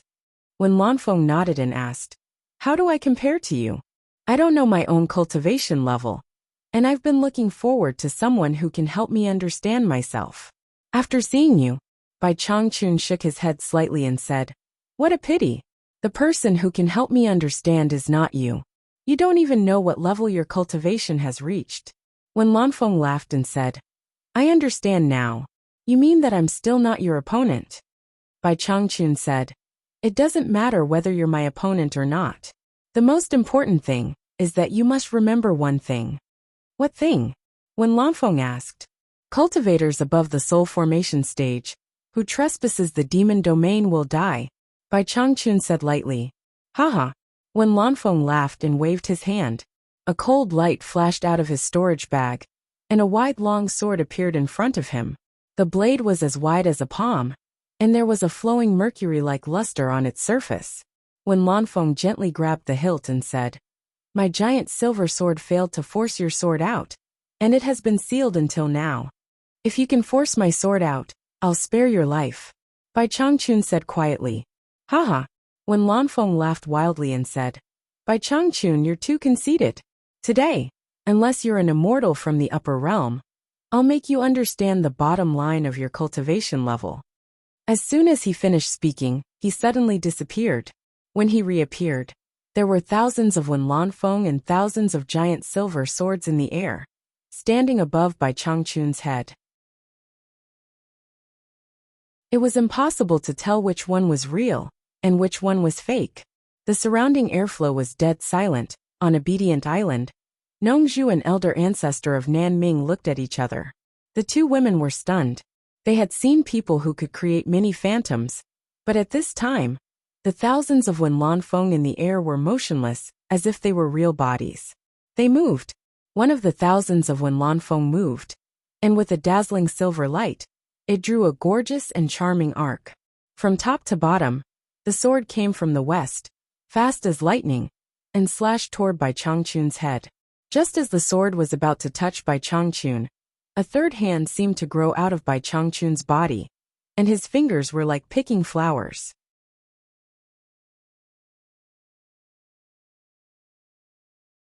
Chapter 508. With a ding sound, it hit the side of the sword's edge, and the man and the sword disappeared without a trace. It was just a soft and crisp sound, without any great power that could shake people's hearts. Not even the sound of wind could be heard. However, it made people feel that everything in that space was still except for the two people fighting.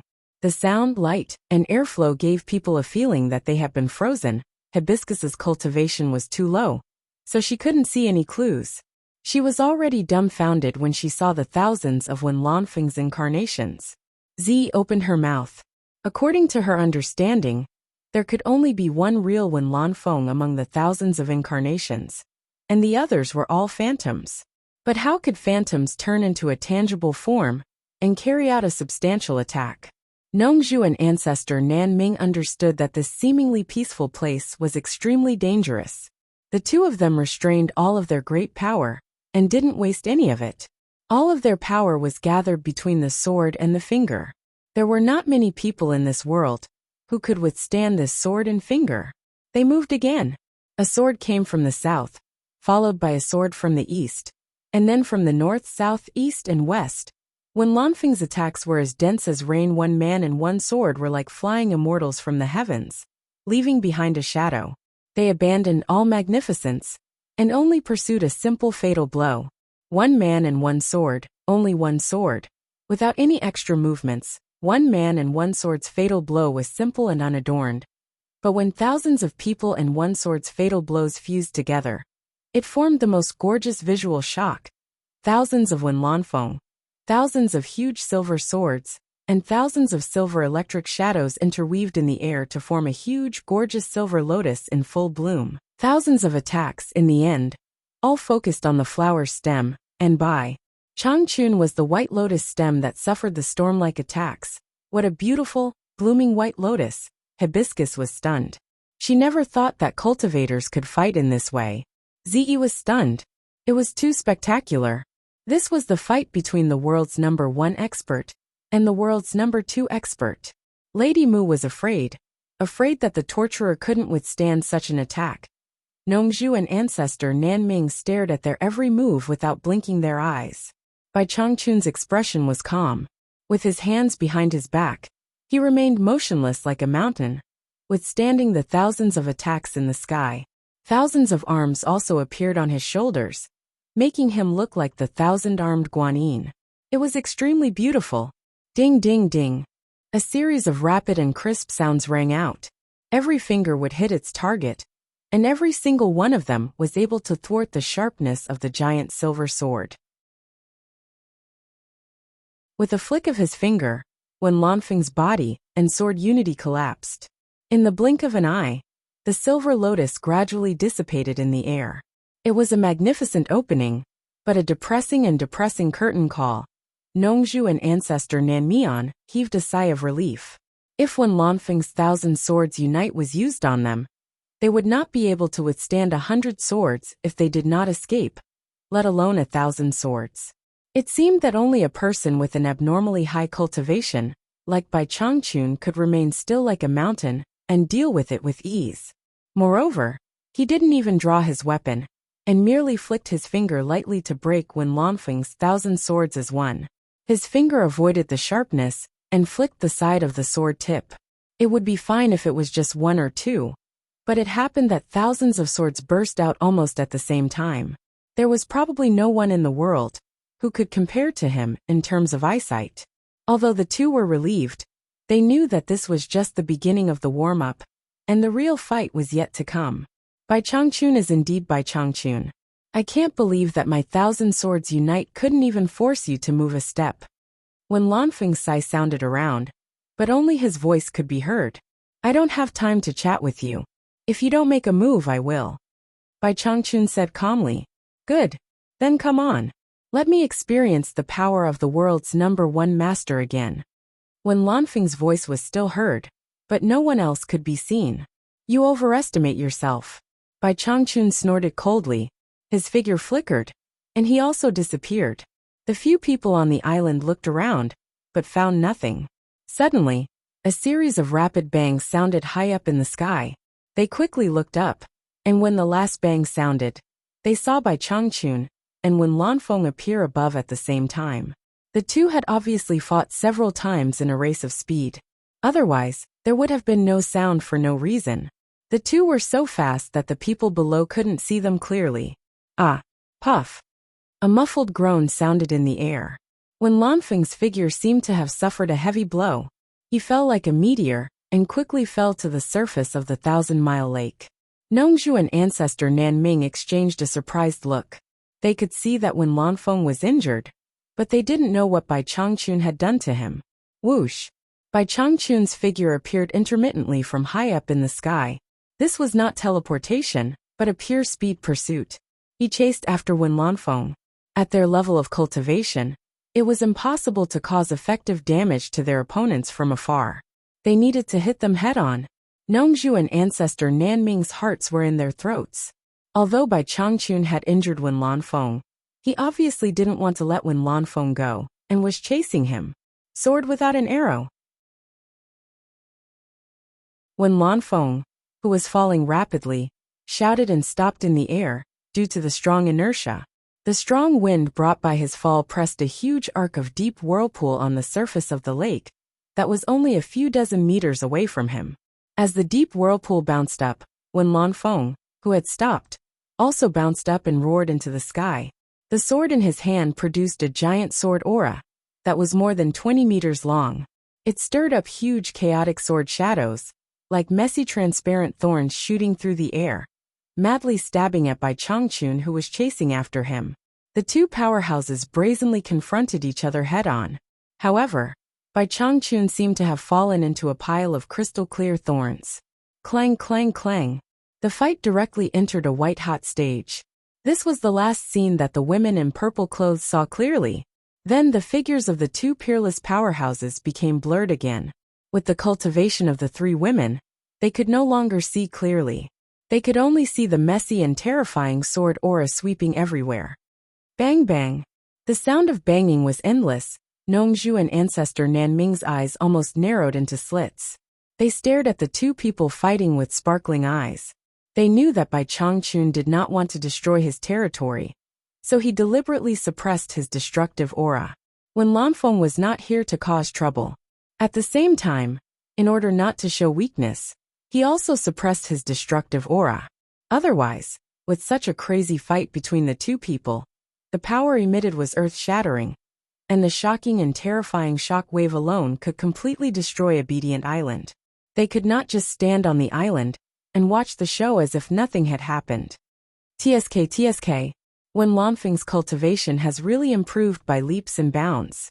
In the past, it would be impossible for him to fight against old Bai so valiantly. How strong! Nongzhu exclaimed. Ancestor Nanming glanced at him, knowing that he had seen the battle 100 years ago. His gaze returned to the two people fighting. The more when Lanfeng fought, the stronger his fighting spirit became. The defeat 100 years ago was so sullen that he almost did not have the strength to fight back, and was beaten half to death. He had never had the opportunity to fight with an expert like Bai Changchun so happily. With the giant silver in hand, the sword moved with his heart. His entire body and mind were completely integrated with the sword, achieving the true unity of man and sword that he dreamed of. The sword was him, and he was the sword. With the unity of man and sword, he was invincible. Fighting against the world's #1 expert, his fighting spirit and heroic spirit soared to the sky. When Lanfeng was secretly amazed, it was a great blessing to be able to fight with an expert like Bai Changchun. It directly stimulated his potential.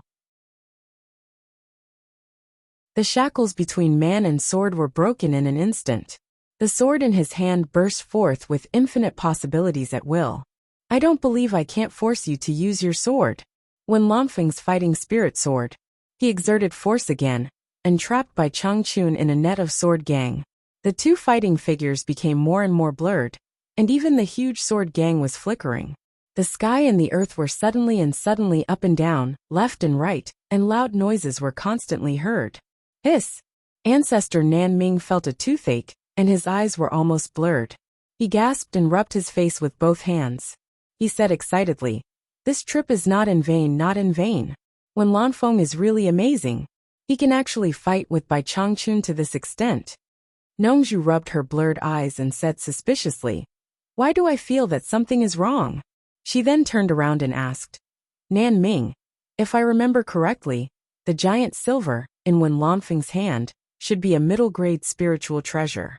Do you think a middle-grade spiritual treasure sword can trap Bai Changchun?" He and Bai Changchun were good friends. He knew that Bai Changchun once had a middle-grade spiritual treasure sword, but it collapsed because it could not withstand his strong cultivation. In other words, a middle-grade spiritual treasure could not withstand Bai Changchun's power at all. But how could he be trapped by a middle-grade spiritual treasure sword? Ancestor Nanming was slightly stunned.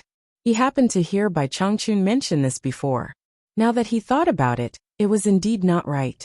He said in a muffled voice, "Maybe when Lanfeng's cultivation is profound, and he can exert the power of the giant silver sword to a higher level?" Nongzhu shook her head slightly, feeling that this explanation was still a bit unreliable. From the fight just now, when Lanfeng was injured by Bai Changchun, it could be seen that the former was obviously not a match for the latter, and the gap was not just a little bit. It was a bit of a joke to think that such a gap could trap the opponent with just the sword gang. Nongzhu murmured, holding her chin. What is old Bai doing? Is he deliberately letting him win? It was not that he was letting Wen Lanfeng win, but Bai Changchun was getting more and more excited as the fight went on. He did not want to defeat Wen Lanfeng so quickly.